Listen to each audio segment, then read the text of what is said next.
እና ምክንያቱም በገድላት በድርሳናት ላይ የሚዋሹ ጥሩ ጥሩ ውሸታሞች ሶስት አሉ።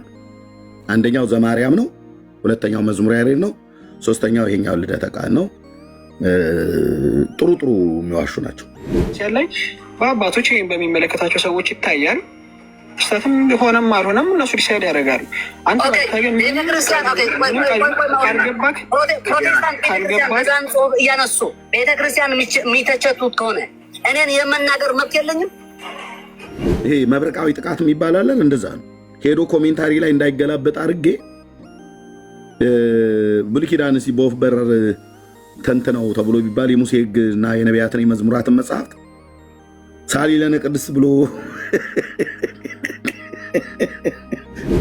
ሳሊ ለነ ቅድስት ብሎ እንደማለት እንደማይቀል ዓለም አደባባይ ላይ በእውነት ባሳየው ደስ ይለኝ ነበረ። ግን ፈሪ ነው፣ በፍርሃት ተሸብቦ የተያዘ። እሺ ስለ ገድለ ወርደን እኮ አለ። ከየት ትወርዳ? ለመጀመሪያ ወረደው።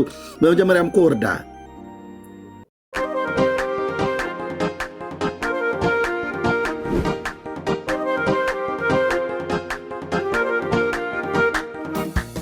ሰውን ይዞ ይወጣል። ሰው ያለውን ነገር ነው በቃ ይዘው ይወጡና እንዴት እመቤታችንን እንደዚህ ብለህ ትላለህ ይላሉ። ድሮ ቄስ ነበር ይመልስ ብለው ያሉት፣ አሁን ግን ቄስ ብቻ አይደለም የሚመልሰው እኛም እንመልሳለን እያሉ ነው። ይሄ ደግሞ ጥሩ እድል ነው፣ ጥሩ መነቃቃት ነው። ጌታ ኢየሱስ ምስክር ነው። ጥሩ እድል ነው፣ ጥሩ እድል ነው። እና አሁን በሃይማኖት ጉዳይ ቄሶችና መምህራን ብቻ ቆሞሶችና መነኮሳት ወይ ካህናት ብቻ የሚናገሩትና የሚመልሱለት ጉዳይ ብቻ ሳይሆን ምዕመኑ ሁሉ ጭምር ሳይቀር እንደሚመለከተውና እየተናገረ እንዳለ ማሳያው ግልጽ ነው። ከዚህ የተነሳ በጣም ብዙ ትርምስ ተፈጥሯል። ምንድነው ጉዳዩ? የሃይማኖት ጉዳይ ነው። እኛም ጋር ጴንጤውም ጋር ስትመጣ ልክ እንደዚሁ የሚናገሩት አለ በሃይማኖት ጉዳይ። ኦርቶዶክስም ጋር ስትሄድ እንደዚሁ፣ አይሁዳውያንም ጋር ስትሄድ እንደዚሁ፣ ሙስሊምም ጋር ስትሄድ እንደዚሁ፣ ካቶሊካውያንም ጋር ስትሄድ እንደዚሁ፣ ብቻ በየቦታው ማለት ነው። እኛ ግን አሁን ክርስትናው ዓለም ውስጥ ስላለን በክርስትናው በኦርቶዶክስና በእኛ በወንጌላውያኑ አማኞች መካከል በጣም ብዙ ነገሮች ተነስተዋል፣ እየተነሱም ነው። የሚያነጋግሩን ኢሾዎች በጣም ተነስተዋል። በተለይ ነገረ ማርያም እና ነገረ ክርስቶስ በጣም ነገረ ማርያም ደግሞ መጨቃጨቂያ መከራከሪያ ሆኗል። የማያከራክረው ጉዳይ ስለ ማርያም ኦርቶዶክስ ስለ ማርያም በመጽሐፍ ቅዱስ ላይ የተጻፈውን የሚታወቃል። እኛ የምናውቀው ወንጌላውያንም ስለ ማርያም መጽሐፍ ቅዱስ ላይ የተጻፋለ። ስለ ማርያም መጽሐፍ ቅዱስ ላይ ያልተጻፈን ኦርቶዶክስ ግን በሌላ ሰዎች ያጻፈችው ሌሎች ሰዎች የጻፉት ላይ እሱ ላይ ተንተርሰው በቃ ብለናል እመቤቴ ታማልዳለች ብለናል። እናንተ ምን ቤት ናችሁ? ትናንትና መታችሁ ምናምን ነገር ብለው ይላሉ። እኛ ደግሞ እሺ ታማልድ፣ ግን መረጃ አምጡ ነው። ከኪሳችሁ ነው ያወጣችሁት ይህን ትምህርት ወይስ የሐዋርያቱ ትምህርት ነው? ያን ያለ ነው። በዚህ ጊዜ የሚመለስልን መልስ ታውቁታላችሁ ማለት ነው። እና በዚህ ምክንያት አሁን ይኸውልህ ኦርቶዶክስ ቤት ትርምስ ተጀምሯል። ከኢትዮጵያ ኦርቶዶክስ እስከ ኤርትራ ኦርቶዶክስ፣ ከጳጳስ እስከ ቆሞስ፣ ከቆሞስ እስከ ካህን፣ ከካህን እስከ ዲያቆን እስከ መርጌታ፣ ሊቀ ሊቃውንት በል፣ መጋቢ አዲስ በል፣ መጋቢ ብሉይ በል፣ 4 አይና በል፣ 6 አይና፣ 9 አይና ምናምን የፈለግከውን ብቻ በል። ሁሉም ባልቴቱም፣ ሽማግሌውም፣ ጎረምሳውም በሙሉ ሀሳብ እየሰጠ ነው። እና እዚህ ጋር አንድ እህት እንደዚህ አድርጋ የሰራችው ጥሩ ቅንብሮች አድርጋለች። እንደዚህ አይነት ቅንብሮች ያላችሁ ሰዎች ካላችሁ ላኩልኝ። አንዴ መግቢያው ላይ ያለውን ይሄን አንዴ ነው።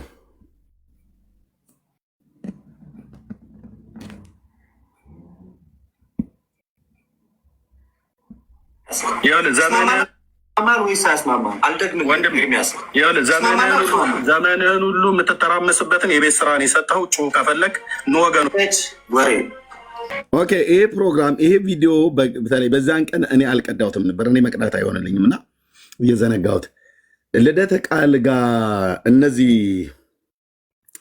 ታስታውሱ ከሆነ በገድለ ገብረ መንፈስ ቅዱስ ላይ ስለ ጎጃም ህዝብ በጎጃም ህዝብ መንግስተ ሰማያት ይገባል አይገባም ብሎ በሚለው ላይ ተደነጋግጠው እነ ጋዲሳ ሁሉ እኛ የተናገርነውን ሰምተው በዛ መልስ እንሰጣለን ብለው ባሉ ቀን ይሄና መዝሙረ ያሬድ ዋና ለገድና ለድርሳን ቁጥር 1 ፊት አውራሪ ነን የምንዋጋ ተዋህዶን የምናስከብር ብለው የሚሉ ለተረት የሚሟገቱ ናቸው። ግን ቀርበው ግን እኛ ፊት አያወሩም። ኢየሱስ ክርስቶስ የእግዚአብሔር ልጅ ምስክር ነው፣ አያወሩም። እና እስቲ ብዬ እዛን ቀን ላይቭ ዘግቼ ነው ሄድኩት ታስታውሱ ከሆነ እና ያው ወጣ ገባ ገብቶ መጥቶ ነበረ አይቻለሁ በወቅቱ። ከዛ ይሄ አንድ ክፍል ውስጥ ነበሩ የነበሩት እና ጥቅሱ ጠፍቷቸው ገድለ ገብረ መንፈስ ቅዱስ ላይ እንደዚህ ብሎ የሚል አለ የቱ ጋር ነው? የለም ጥቅሱን ጠይቀው ብሎ ይሄ ተሜ መጥቶ እታች ክፍሉ የቱ ጋር ነው? ጥቅሱ የቱ ጋር ነው? ኤርሚ አሳይ ነገርን የሌለ ነገር አትዋሽ እንጂ ህዝቡ ፊት አትዋሽ ምናምን ነገር እያለ እታች በኮሜንት ሲጽፍ አየሁትኝና ጥቅሱን አሳየሁትኝ ገድለ ገብረ መንፈስ ቅዱስ ላይ ያለው ማለት ነው። ከዛ ለሱ ነገረውና ልደትሻ ቤት ከፈተ የሚባል ነገር ስሰማ እኔ ቀድሜ ከፍቼ ነበረ። ብዙ ሰው ነበር እኔ ጋር አስታውሳለሁ፣ ወደ 800 ሰው ነው ምናምን ነገር። ከዛ ከፍተዋል ብሎ ሲሉ ኦኬ እሄዳለሁ ብዬ በራቸውን አንኳኩተው እንኳን ጠርተውኝ አይደለም ሳይጠሩኝ እሄዳለሁ ብዬ ገባሁ። ዘማርያም ነበር፣ ልደተ ቃልም ነበር። በኋላ ኢዮብ መጣ፣ እንትናም መጣ እና እዛ ላውራችሁ እሱ በኔ ላይ ሐሰት ዋሸና እኔም እስቲ የተናገርከው ላይ ትንሽ ሐሳብ እኔም ልስጥ ብዬ ስል በፍጹም አትሰጥም አለኝ። እሱ ቪዲዮ ያላችሁ ሰዎች ፕሊስ ግቡና ፈልጉና ሊንኩን ላኩልኝ በውስጥ። እሱ ለኔ ላይ ቁጭ አድርጎኝ እንደፈለገ ዋሸና ልደተ ቃል ማለት እንደፈለገ ዋሸና ያላልኩትም ብልሃል ምናምን ነገር ብሎ ዋሸና ውሸቱን ለህዝቡ ከተናገረ በኋላ በአሁን ከዚህ በኋላ እኔ በዋሸሁት ላይ ወይ ደግሞ እኔ በተናገርኩት ላይ ሐሳብ አትሰጥም ቀጥል አለኝ። እርማት ምናምን ነገር የሚባል ነገር የለም። የተናገርኩትን ተናግሬያለሁ ቀጥል ብሎ ሲለኝ እኔ ደግሞ ውይይቱን ልወያያችሁ ቤት ዘግቼ ነው የመጣሁት። ውይይቱ ላይ ችግር የለም ይኸው መጥቻለሁ። እናንተ ለመወያየት አቅሙ ካላችሁ ብዬ በተለይ ይሄን ሰው በጣም ነበር የምፈልገው የነበረው እና ምክንያቱም በገድላት በድርሳናት ላይ የሚዋሹ ጥሩ ውሸታሞች 3 አሉ። አንደኛው ዘማርያም ነው፣ ሁለተኛው መዝሙረ ያሬድ ነው፣ ሶስተኛው ይሄኛው ልደተ ቃል ነው። ጥሩ የሚዋሹ ናቸው በእውነት። እነ ኢዮብ አይዋሹ፣ በኋላ ላይ ሲያውቁ እነ ጋዲሳ ምናምን ነገር እና አኬ አይዋሹ። ያዩትን ፍርጣ አንደኛ በጣም ኤኒዌይ እሺ ካሳያቸው መረጃ ካለ አለ ነው ለምን ቪዲዮአቸውን ብቻ መስማት ነው።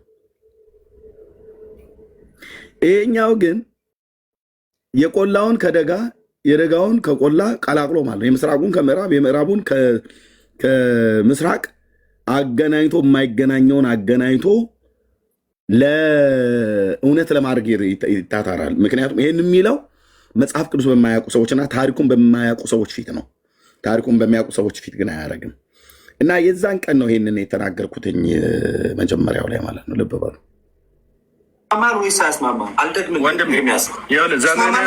ዘመንህን ሁሉ የምትተራመስበትን የቤት ስራን የሰጠው ጩኸት እዚህ ጋር ነው። እንግዲህ ኤርሚያስ የነበርኩትኝ ቤት ዘግቼ ነው የሄድኩት። ላውራ አንተ ዋሽተህብኛል በሀሳቡ ላይ ገና ምንም ነገር ሳልን ላውራ ቢስላ አታወራም፣ ቀጥታ ገባ። እንግዲያስ ሊያስወራኝ ካልቻለ ውይይቱ ላይም ራሱ ብገባበት አያስወራኝም። እኔን ሚዩት እያደረገ ሊቀጥል ማለት ነው። ታውቃላችሁ፣ ይሄ በጣም ፈሪ ያልኩ ፍርሃት ሸብቦ የያዘው ከእስላም ጋር እንኳን ሲያወራ እስላምን ሚዩት የሚያደርግ ማፈሪያ የሆነ ሰው ነው። ማፈሪያ ጥያቄና መልስ ላይ ሲሆን ማፈሪያ ሆኖ እስላሙ ላይ ማይክ ይዘጋል።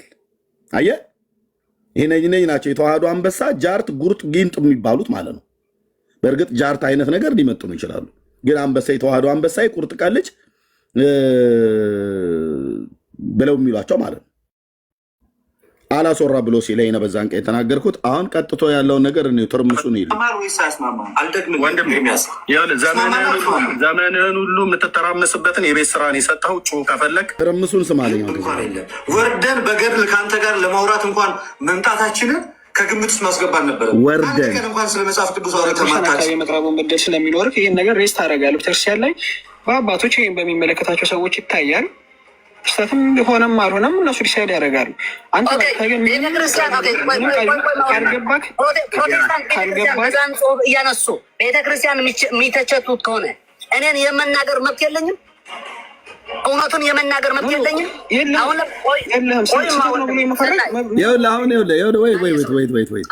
አሁን ትርምሱ ጀመረልህ። ይኸውልህ ምንድን ነው ያልኳቸው? ቤታቸው ገብቼ ዘመናችሁን ሁሉ የምትተራመሱበትን የቤት ስራ ሰጥቻችኋለሁ ነው እየወጣሁት። አይ ቲንክ ዓመት ነው፣ ከዓመት በላይ አልፏል። መምህራንንና የቤተክርስቲያን የኦርቶዶክስ መላሽ ነን ብለው ያሉ እፈልገው ነበር። ዲያቆን ዘማርያም ዘለቀን ማለት ነው። ራሱ ልደተ ቃልን ቤታቸው ነው የሄድኩት። ቁጭ አድርጎኝ እኔ ያላልኩትም በእኔ ላይ ዋሽቶ ሀሳብ ልስጥና በተናገርከው ላይ ትንሽ እኔም ሪፍሌክት ላድርግና ከዛ እንቀጥላለን ብዬ ስል በፍጹም አታወራም አለኝ። ከዛ ስለዚህ ዘመንህን ሁሉ የምትተራመስበትን የቤት ስራ የሰጠው አልኩት። አሁን ትርምሱ ጀመረ ማለት ነው። ልሰማልኝ እንግዲህ ጆሮህን እንትን ብለህ በደንብ ስማ። ከዚህ በኋላ አልመልሰውም። በደንብ ስሙ። ትርምሱ ጀመረ ማለት ነው። ስለ ገድላትና ስለ ድርሳናት ኦርቶዶክሳውያን መናገር መውረድ ነው ማለት ነው። ከየትኛው ከፍታ ማማህ ላይ ነው የምትወርደው?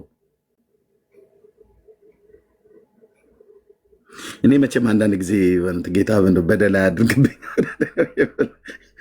መጽሐፍ ቅዱስ አያውቅም ብሎ ያለው ይህ ሰውዬ አንድ ቀን ብሉያትና አዲስ ኪዳንን ይሄ መብረቃዊ ጥቃት የሚባላለን እንደዛ ነው ሄዶ ኮሜንታሪ ላይ እንዳይገላበጥ አድርጌ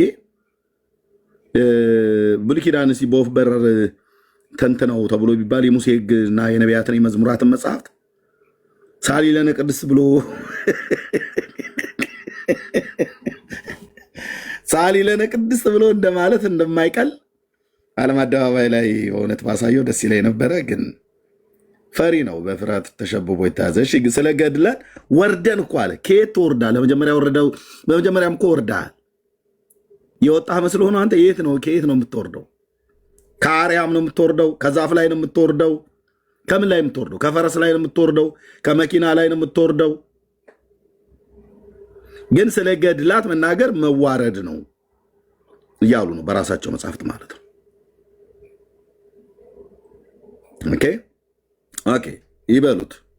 የመናገር መብት የለኝም? ምንም መብት የለህም።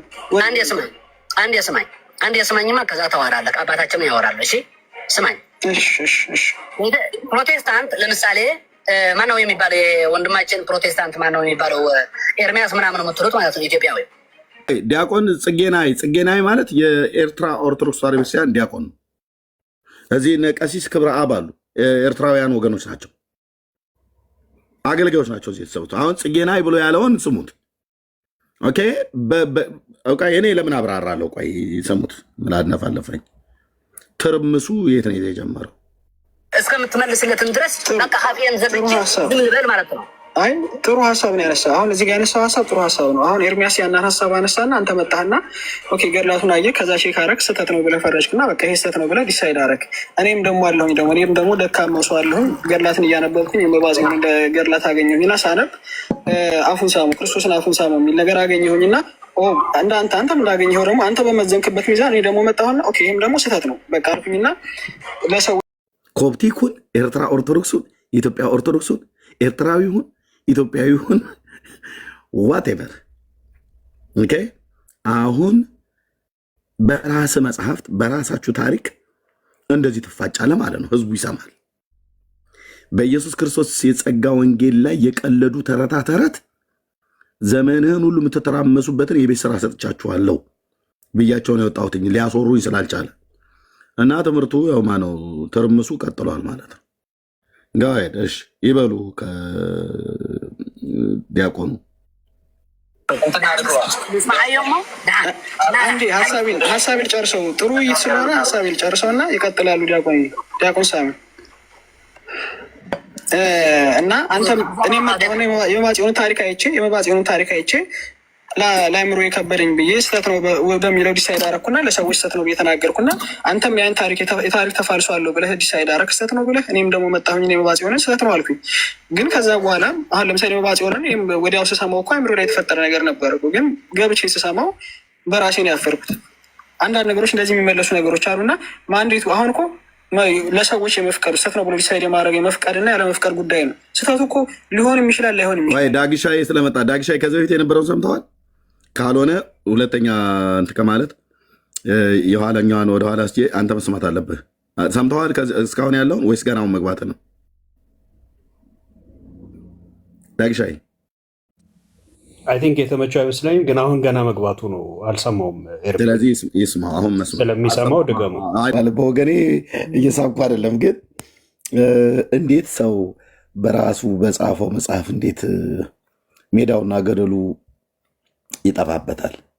ከኢትዮጵያ እስከ ኤርትራ ድረስ ከካህን እስከ ምዕመን ትርምሱ ማለት ነው። ጥሩ ገላጭ ነው። ኦርቶዶክሳውያኑ ለምን ተተራመሱ? እውነቴን ብዬ የምላችሁ ከጳጳሳት ጀምሮ ከሊቃውንት ጉባኤ ጀምሮ ኤጲስቆጶሳቶች፣ ካህናት፣ ዲያቆናት፣ መምህራን፣ ቲክታከሮች፣ መበለቱ፣ ባልቴቱ፣ ሊቃውንቱ ተብሎ የሚባለው ምንድን ነው? ይህንን ያህል እንደዚህ አይነት ትርምስ በምን ጉዳይ ነው? አሁን እኛ እናንተ እዚህ አንዳንድ ሰዎች ብሽሽቅ የያዝን ይመስላችኋል። እኔ ለዚህ ያልተጠራሁኝ፣ ወንድሞቼም ለዚህ ያልተጠሩ። ብሽሽቅ አይደለም የያዝ ነው። ምንድን ነው ይሄ ሁሉ ዲያቆን የሁሉ ካህን ተሰብስቦ ከኤርትራ እስከ ኢትዮጵያ ከኢትዮጵያ እስከ ኤርትራ ከፓትርያርኩ እስከ ሊቃውንት ጉባኤ እስከ ቤተ ክህነት እስከ መምህራን ምንድን ነው ይሄ ሁሉ ትርምስ? ምክንያቱ ምንድን ነው? ሩት ዋናው ጉዳዩ ዋነኛው ጉዳይ ምንድን ነው? ኦኬ፣ ይሄ መጠየቅ አለበት። ይሄ መጠየቅ ብቻ ሳይሆን መመለስም አለበት። በጣም እንትን የሚለው ላይቭ ዘግቼ ከፍተዋል ብለው ሲሉኝ ላይቭን ዘጋሁት። ሁለት ጊዜ ላይቭ ዘግቻለሁ። አንደኛው የዚህን ቀን ነው አስታውሳለሁ። ዘማርያምና እሱ የጎጃም ሕዝብ መንግስተ ሰማያት ይገባል ላይገባ ምናምን ነገር ብሎ የሚል የጻፉት ነውር አለ በገድለ ገብረ መንፈስ ቅዱስ ላይ። የጎጃም ሕዝብ እኮ ጢንዚዛና ዝንጀሮ ነው እኮ ብለው ነው የሚሉት መጽሐፋቸው። እኛ ህዝባችን በሰላም ይቀመጥበት ብለን በሚል እንጂ የተጻፈውን ነውር አሁን ካሜራ ከፍቼ እንደዚህ እንደማሳይ ከዚህ በፊትም አሳይቻለሁ። እገልጠው አልኩ። እናንተ ጽፋችሁበት ጠዋት ጠዋት ይኸው አሁን አኬ ነው ይሄንን የተሸከመው። እነዚህ መጽሐፍቶች አኪሻ በእነዚህ መጽሐፍቶች ጠዋት ጠዋት ፀሐይ እየሞቀ ያደርሳል። የዕለቱም ማለት ነው የዕለቱን ያደርሳል። እኛ ጋ ግን ተጠይ ብለህ ስትለው እሱ በጣም ብልጥ ነው፣ ብራዘር ብልጥ ነው። ያችን ፀጉሩን ፂሙን እንትን አገጩ ላይ ወርታች ሳብሳብ እያደረገ በቃ በጣም አንደኛ አንባቢ ልጅ ነው። በጣም አመለሸጋ የሆነ ሰው ነው። እና በቃ አኬ ምልክ እንደኔ የገጠር ልጅ ይሁን የከተማ ልጅ ይሁን አላቅም፣ ግን በጣም ብልጥ ነው። የቱ ጋር ምን እንደሚወራ ያውቃል። ሄዶ ዝም ብሎ አይላተምልህም። እንደነ ወዘልፈኒ ማለት ነው። ሄዶ አይላተምልህም። በቃ ላሽ በል ይላል በወጣቶች በከተመኛው ንግግር ማለት ነው። ጸጥ ረጭ ነው የሚለው። ግን ይሄ መጽሐፍትን ይዞ የተገኘው አኬ ነው። ይሄኛው የብሉይ ኪዳን ማብራሪያ እንዳይመስልህ፣ ድርሳናት ገድላት ናቸው። የቅዱስ ጳውሎስ መልእክታት እንዳይመስሉ ከቡራኪያቸው ሱታፌ ሊሳተፍ ነው። ጠዋት ጠዋት እያነበበ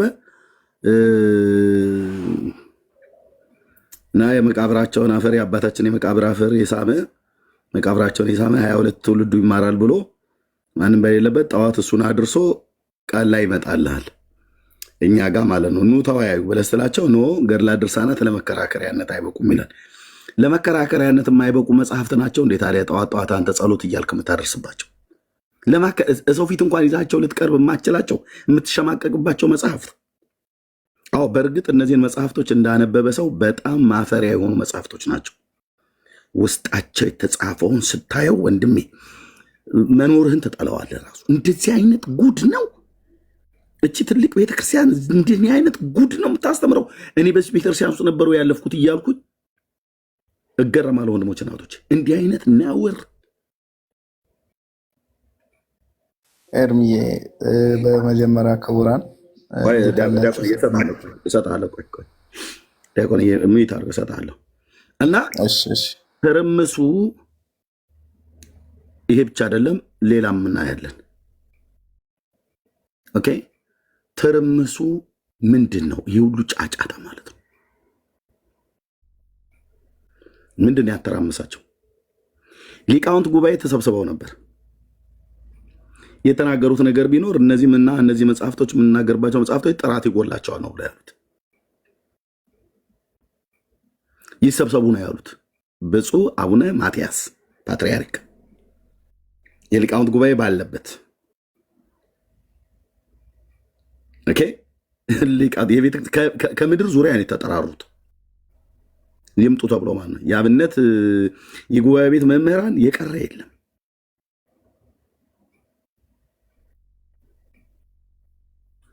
እና ገና መጽሐፍቶቹ ይታረሙ ተብለው ተጠርተዋል። እስከ ዛሬ ግን በጣም ብዙ ትውልድን መርዘው ገለዋል። እነዚህ መጽሐፍቶች ያው ምን አይነት ሞት? የዘላለምን ሞት እንዲሞቱ አድርገዋቸዋል። በመጽሐፍ ቅዱስ ብቻ ሳይሆን በመጽሐፍ ቅዱስ ሳይሆን በእነዚህ መጽሐፍቶች እንዲታመኑ አድርገዋቸው። እነዚህን መጽሐፍቶች ስታነብ ብራዘር፣ የዛች የተባለችዋ ሴትዮ የእሷን ዝክሯን ዘክር ነው የሚለው። ዝክሯን ከዘከርክ መንግስተ ሰማያት ትገባለህ። አንተ ብቻ አይደለም 100 ትውልድ 70 ትውልድ 99 ትውልድ ይገባል ብሎ ቃል ኪዳን ሰጥቷታል። በቃል ኪዳኑ አልተማጸነ፣ በስሟ ህንፃ ቤተክርስቲያን ያሰራ፣ መጽሐፍ የጻፈ ያጻፈ፣ የደጎሰ ያስደጎሰ፣ ያነበበ ያስነበበ ለህንፃ ቤተክርስቲያን ግብአት እንዲሆን ወይ ደግሞ ለቤተክርስቲያን አገልግሎት እንዲሆን ዣንጥላ፣ ዘቢብ፣ ጧፍ፣ ዕጣን የሰጠ ሁሉ እኔ በእውነት ያችን የእሳት ባህርን አላሳየውም ብሎ መድኃኔ ዓለም ክርስቶስ ቃል ኪዳን ገብቶላታል።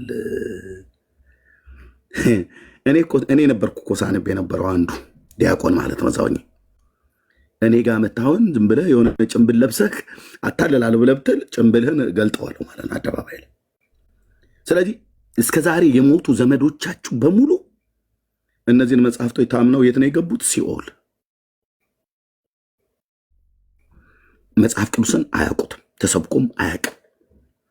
ይህን የሰንበት ትምህርት ቤት በተባለበት የተጀመረበት ጊዜ ነው። ገና ሰንበት ትምህርት ቤት ውስጥም ራሱ ስላሴ ስንት ናቸው? አንድም ሶስት ናቸው። ሶስትነታቸው እንደምን ምናምን ነገር፣ አንድነታቸውስ እንደምን ምናምን ነገር። ጥሩ ነው፣ ጥሩ ነው እሱ አምስቱ አዕማደ ምስጢርን ስለ ትምህርተ እግዚአብሔር ማሳወቅ። ከዛስ በኋላ እዛ በኋላ የሚደረገው በሰንበት ትምህርት ቤት ማርያም ወረደች አሸዋ ላሸዋ ማንን ይዛ? አንድ አምላክን ይዛ። በቃ ይሁን ከበሮ ይዘን መቀጥቀጥ ነው። እዛ ካለፈ አንድ ወልዳ ስሙን አበዛችው፣ አንድ ወልዳ ስሙን አበዛችው። አንዱ ሀገር ስትደርስ ባለወልድ አለችው። የትኛው ሀገር ላይ መቼ ነው ባለወልድ ብላ ያለችው? የቱ ጋር ነው? አንዱ ሀገር ስትደርስ ባለወልድ አለችው። አንዱ ሀገር ስትደርስ መድኃኔዓለም አለችው። መድኃኔዓለም ያለችው ማርያም ናት እንዴ? በፍጹም የሰማርያ ሰዎች ናቸው ያሉት። አረ ኤርምያስ ነገሩን አቅልለው በደንብ ነው ማጠንክረው ስለ አንተዬ በደንብ መድኃኔዓለም ብሎ ያሉት የሰማርያ ሰዎች ናቸው። ያቺ ሰማርያዊቷ ሴት ሄዳ ከተማ ውስጥ ተናግራ ስትመጣ አሁን የምናምንሽ ስለ ቃልሽ አይደለም፣ በእውነት ክርስቶስ የዓለም መድኃኒት እንደሆነ አይተናል አውቀናል አሏት። አመጣቻቸው ሄዳ ከተማ ሄዳ ማለት አንድ ወልዳ ስሙን አበዛችው፣ አንድ ወልዳ ስሙን አበዛችው። ከቄስ እኮ ጀምሮ ከጳጳሱ ጀምሮ ሰይ ልጆቼ ይበርቱ እያሉ ጸናጽ እንደዚህ እንትን ይልናል። ተረታም ትውልድ የቱ ጋ ነው ማርያም ስሙን ያበዛችው? አማኑኤል የተባለው በነቢይ ነው። ኢየሱስ የተባለው በመልአኩ ነው። በመልአኩም እንደተባለ ስሙን ኢየሱስ አለችው ይላል። የቱ ጋ ነው ማርያም አንዱ ሀገር ስትደርስ ባለወልድ አለችው? ባለወልድ የሚባል ስም ማን ነው? የቱ ጋ ነው የሰጠችው? የትኛው? እኔ የምልህ የትኛው ሐዋርያ ነው የጻፈው? የለም የለም። እኔ ፊት መጣ አታምጣጣም ስለ ራስር የለም። ጴንጤ ፊት መጥቶ አሁን መቀላመድ አይቻልም። መረጃ አምጣ ትባላለህ። በቃ በሰንበት ትምህርት ቤት ልጆቹ ሲማሩ እንደዚህ ነው። ያው ከበሮ ሲደበድቡ ስለምንሰማቸው ማለት ነው። እኔም የተወሰነ ጊዜ ሞክሬ ነበር ሰንበት ትምህርት ቤቱን ድቁና ብቻ ለምን ይቅርብኝ ብዬ ማለት ነው። አረጋጋው አላረጋጋውም። ገና በጣም ገና ቀጥላል። ሸንኮራ አገዳ ይዞልኛል፣ ሸንኮራ አገዳ ይዞልኛል፣ ጊዮርጊስ አባቴ ይወደኛል፣ ሸንኮራ አገዳ ይዞልኛል። እንዲህ ነበር ስለ ሸንኮራ አገዳ ይዞልኛል። ዚስ ኢዝ ኦርቶዶክስ። ትውልዱ እንዲህ አድርጋ የምትኮተኩተው ከስር በዝማሬ ስታሳድገው ሸንኮራ አገዳ ይዞልኛል ነው። አይሻልም? ጀላቲና ከረሜላስ ማን ነው የሚይዘው? እሱ ሸንኮራ አገዳ እሱን ያዝ። የከተሜ ሰዎች ደግሞ ጀላቲ ነው የምትወዱት። እኛን እኔ ገጠር ሰዎች ሸንኮራ የምንወደው ሸንኮራው እኛ ጋር ነው ያለው። ጠንቅሽ የሚባልም ነገር አለ። ወዴት ነው የኤርሚያስ ነገሩን የምትወስደው? ቤተ ክርስቲያኒቱ እንዲህ ብላ ነው ያሳደገችን። ኮትኩታ እንዲህ ነው ያሳደገችኝ። የተኮተኮትኩበትን መዝሙር ነው የምዘምረው።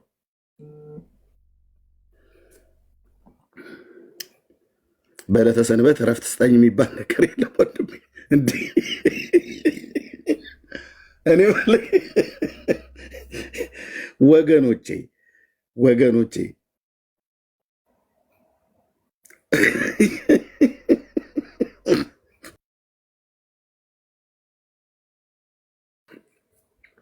ዲያቆን ስዩም እየሰጥሃለሁ። ኦርቶዶክስ ስትሆኑ ነው የሚገባችሁ አልክ።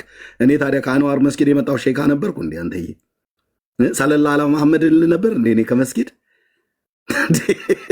ሌላውን ጴንጤ ተው፣ እነ ዳጊን ምናምን እነ ቢንያምን ተዋቸው። እሺ እነሱም የመጡ ከኦርቶዶክስ ነው፣ ግን ምንጫቸው ግን እንደኛ አልቀደሱም። እኔ እኮ የመጣሁት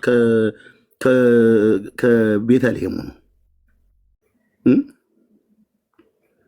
እንዲህ ከኦርቶዶክስ ስንወጣ አማርኛ ሁሉ ጠፍቶባቸዋል እያላችሁ ነው የምትናገሩት ነገር ሁሉ ለእኛ የማይገባ ያው ሚስጥር ልታረጉት ማለት ነው።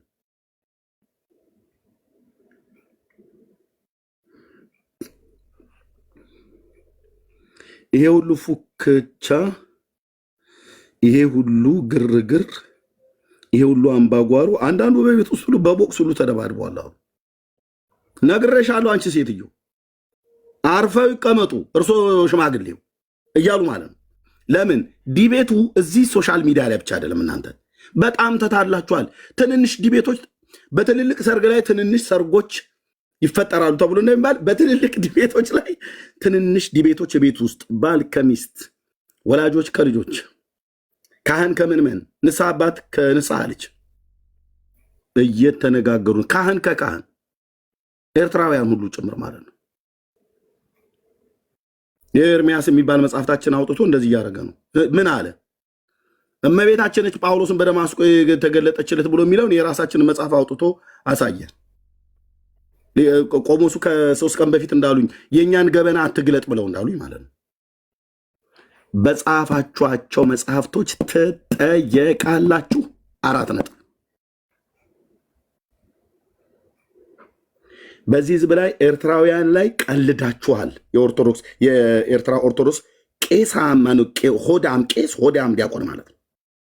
መርጌታ አሁን አስመራ ተወለድ የትም ቦታ ተወለድ አልኩ፣ ትጠየቃታለህ። አሁን ኤርትራውያን ይጠይቃሉ፣ በዓለም ዙሪያ ያሉ ማለት ነው። እየጠየቁ በሀገር ተደራጅተህ አታመልጥ።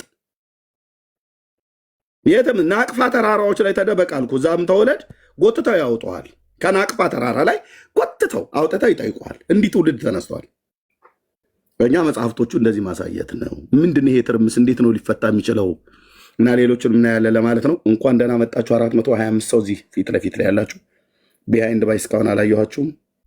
በሺዎች የምትቆጠሩ ትኖራላችሁ ተደብቃችሁ የምትሰሙ። ዋናው መስማቱ ነው። የዚህ ጉዳይ መፍትሄው እንዴት ነው? ምንድን ነው ሊሆን የሚችለው? ወንድሞች እህቶች በዚሁ ላይ ሀሳብ እንሰጣለን። ወንድማችን ኤልቃልዬ ጸጋ ይብዛል፣ እንኳን ደህና መጣህ። ቢኒያው ዲያቆን ስዩምዬ ከኦርቶዶክስ እህትየው ኤዲ ዳጊሻዬ ወንድሜ፣ እንደዚሁም ከታች ብርሃኑ የሚባል ወንድም አለ። እንኳን ደህና መጣችሁ። ሀሳብ የሚሰጥ ሰው ካለ እንሰጣለን። ያው ቤታችን እንግዳ ማክበር ልማዳችን ስለሆነ ዲያቆኑን እናስቀድመውና እዚህ ጋር እኔ የምፈልገው ነገር የሆነ አላማዬን ራሴ ነኝ የማውቀው በነገራችን ላይ ማለት ነው። የሆነ አንዳንድ ነገሮችን ስለማይ ነው እና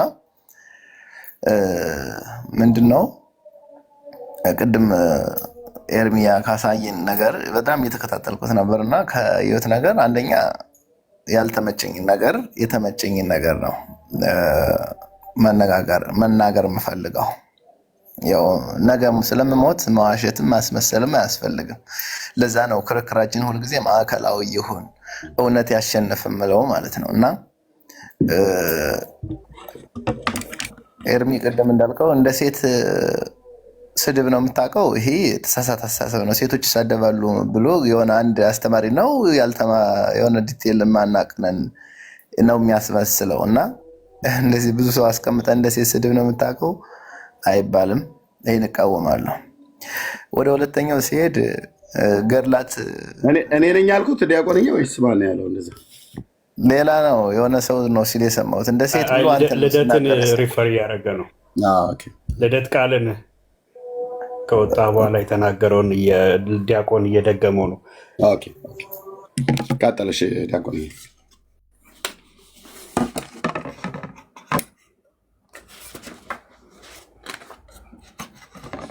ዲያቆን ሚዩት ነህ፣ ሚዩትን አንሳውና ቀጥል።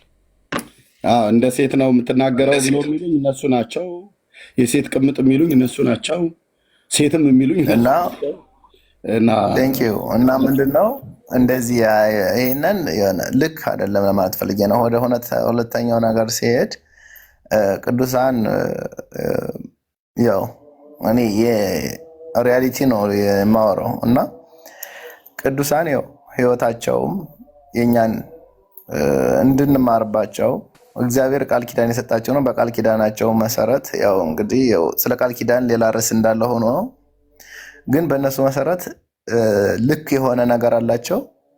ልክ ያልሆነ ነገር ካላቸው ደግሞ የሚጠየቁት መጽሐፉን የጻፉት ናቸው። ትናንት ኤርሚ እኔ የሆነ ማዕከላዊ የሆነ ነገር እየተናገር ነበር። ትናንት ስለ ቴዎድሮስ ዮሴፍ ከተማ ብሎ የጻፈው ማለት ነው። እና ልክ እንደሱ መጽሐፉን የጻፉት ሰዎች ሊጠየቁ ይገባል ስህተት ካለበት እንጂ ቅድም አሁን እንደተናገር ነው ኤርሚዬ ሙሉ መጽሐፎቹ ልክ አይደሉም። የቅዱሳን ገድል እንደሱን ያነበቡ ገሃነም ገብተዋል እንደዚህ አይኖር። ምክንያቱም አንደኛ ያው በእግዚአብሔር በሰጣቸው ቃል ኪዳን የተጻፈ መጽሐፍ ነው። ግን ስህተት ነገር ካለበት ኢቭን እንኳን ይሄ ከሃይማኖት የሚያወጣ ነገር አይደለም። የሚጠየቁት ግን ማን ነው? መጽሐፉን የጻፉት ያንን መጽሐፍ ለምዕመናን እንዲዳረስ ያደረጉት አባቶች ናቸው። የቤተክርስቲያኗ እኛንን የሚሉት ማለት ነው። እና እንዳየሁት ከሆነ የሆነ መጽሐፍ ችግር አለበት ከተባለ አይ ችግሩን ዝም በል እኔ በገድል አልከራከርም። ለምንድን ነው የማትከራከረው? በገድል ትከራከራለህ። ለምን? ተጽፎ ኦልሬዲ እኮ ለምዕመናን እየደረሰ ነው። ለምዕመናን ከደረሰ ለምንድን ነው ገድል ችግር ያለበት ነገር ከሆነ ለምንድን ነው የማይናገረው? ይናገራል። እኔ አሁን ዲያቆን ነኝ፣ ሁሌም ገድል አነባለሁ። ችግር ያለበት ነገር ካለ ይሄ ነገር ችግር አለበት ልል እችላለሁ። ግን ችግር አለበት ብዬ ቤተክርስቲያንን አይደለም ማወቅ ሰው። ምክንያቱም እኔ ገድል አላነበብኩምና ኦርቶዶክስ አልሆንም ማለት አይደለም። እሆናለሁ፣ ኦርቶዶክስ ነኝ። ቃል ኪዳኑ ግን የእግዚአብሔር ቃል ኪዳን ነው። ቅዱሳን ህይወታቸውን ማስተማሪ ነው። ለክርስቶስ ያላቸው ፍቅር ለሱ የሆኑት ብዙ ነገር ስላለ ከነሱ የምማረው ነገር አለ። ወዳቸዋለሁ፣ አከብራቸዋለሁ። ስለዚህ በእነዚህ ይሄ ገድል ነው በሱ እንዴት እከራከራለሁ አይባልም። ገድሉ ችግር ካለበት ተጠያቂ የሚሆነው ማን ነው? የጻፈው ሰው ነው። ያለዛ ደግሞ ማስተካከል ያለባቸው ቤቱ ላይ እኛ አለን ብለው የተቀመጡት ናቸው ማለት ነው። ያው ቅዱስ ሲኖዶስም ስላለ እንደ ኦርቶዶክስ እሱ ይህን ነገር አይቶ ማለት አለበት እንጂ ቲክቶክ ላይ ወጥቼ በገድላት እንዴ ገድል እኮ እኔ ይህንን ነው እቃወማለሁ። ምክንያቱም እኔ እኮ ጧጧት እያነበብኩት ነው፣ የሆነ ወንድሜም እያነበብነው ነው፣ ካህናቱ ሁሉም እያነበቡት ነው እኮ። ስለዚህ ይሄ የትውልድ እያነበበው ካለ ይሄ እውነት እኔ ይገባኛል። ታውቃለህ ኤርሚ አረዳዴን ለምሳሌ መጽሐፍ ቅዱስ ላይ ራሱ ካለ ወደ ታች ይሰፋል። ብዙ ጊዜ የመስፋት ችግር ነው እንጂ የማይበት ሌላ ነገር አላይም። ስለዚህ የመስፋቱን ደግሞ እኔ እፈልገዋለሁ። ለምንድን ነው የምፈልገው ካልከኝ የሆነ ሰፋ እያደረጉት ነው። ለምሳሌ ሄኖክ ኃይሌ ቃና ዘገሊላን አንድ መጽሐፍ ጽፎበታል። ሙሉውን አይተኸው ከሆነ ልክ ቃና ዘገሊላ የሚል መጽሐፍ አለው። ልክ እንደዚህ አይነት ነገሮች እየሰፉ ነው እንጂ መሀል ላይ ችግር አላይባቸውም። ብዙ ጊዜ አንዳንድ ፕሮቴስታንት ወንድሞቼ ወይም ወንጌላውያን ይቅርታ ወንጌላውያን ስታነቡ የሆነ የሐሳብ ስፋትና ርቀት ነው እንጂ የምታዩበት የሆነ ሌላ ችግር የመጣ አይምሰለን ለማለት ፈልጋለሁ። ሁለተኛ ግን አንወያይበትም። ይሄ ከዚህ አይነበብም፣ ይነበባል። ችግር ካለበት መጽሐፉን የጻፈው ሰው ይጠየቃል። ይሄንን ችግር ደግሞ አልቀርፍም ካለ ቤተክርስቲያኗን ወክለው የተቀመጡ ሰዎች ይጠየቃሉ። ምዕመናን ግን እምነታቸውን ይቀጥላሉ ማለት ነው። ምክንያቱም እኔ ቤተክርስቲያኔ ምንም ምጸጽ እንደሌለባት አውቃለሁ። ክርስቶስ ያስረከበን ሐዋርያዊ ሰንሰለት እንዳላት ስለምረዳ ነው።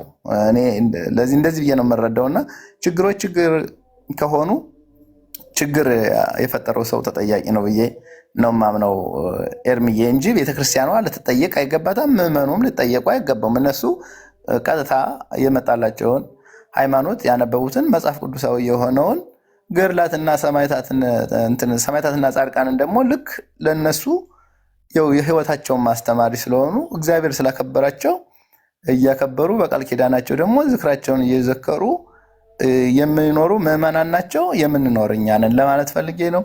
አመሰግናለሁ ወንድሞቼ፣ እግዚአብሔር ያክብርልኝ። እሺ ዲያቆንዬ ተባረክ፣ እግዚአብሔር ይባርክ። ኦኬ ሀሳብህን በግልጽ ስለነገርከን ተጠያቂ ሊሆን የሚገባው ቤተክርስቲያኒቱ ሳትሆን ሌሎች ናቸው መሆን ያለበት ነው ብሎ ያልከኝ፣ እሱን ግን አድምተህ አልነገርከንም።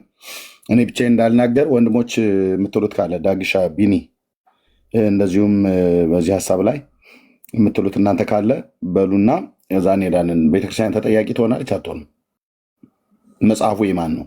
የግለሰብ ነው ወይስ የቤተክርስቲያን ነው ብሎ የሚለውን እኔም ብቻ እንዳልይዘው እናንተ ቀጥሉ። ቢኒያው ቀጥሉ።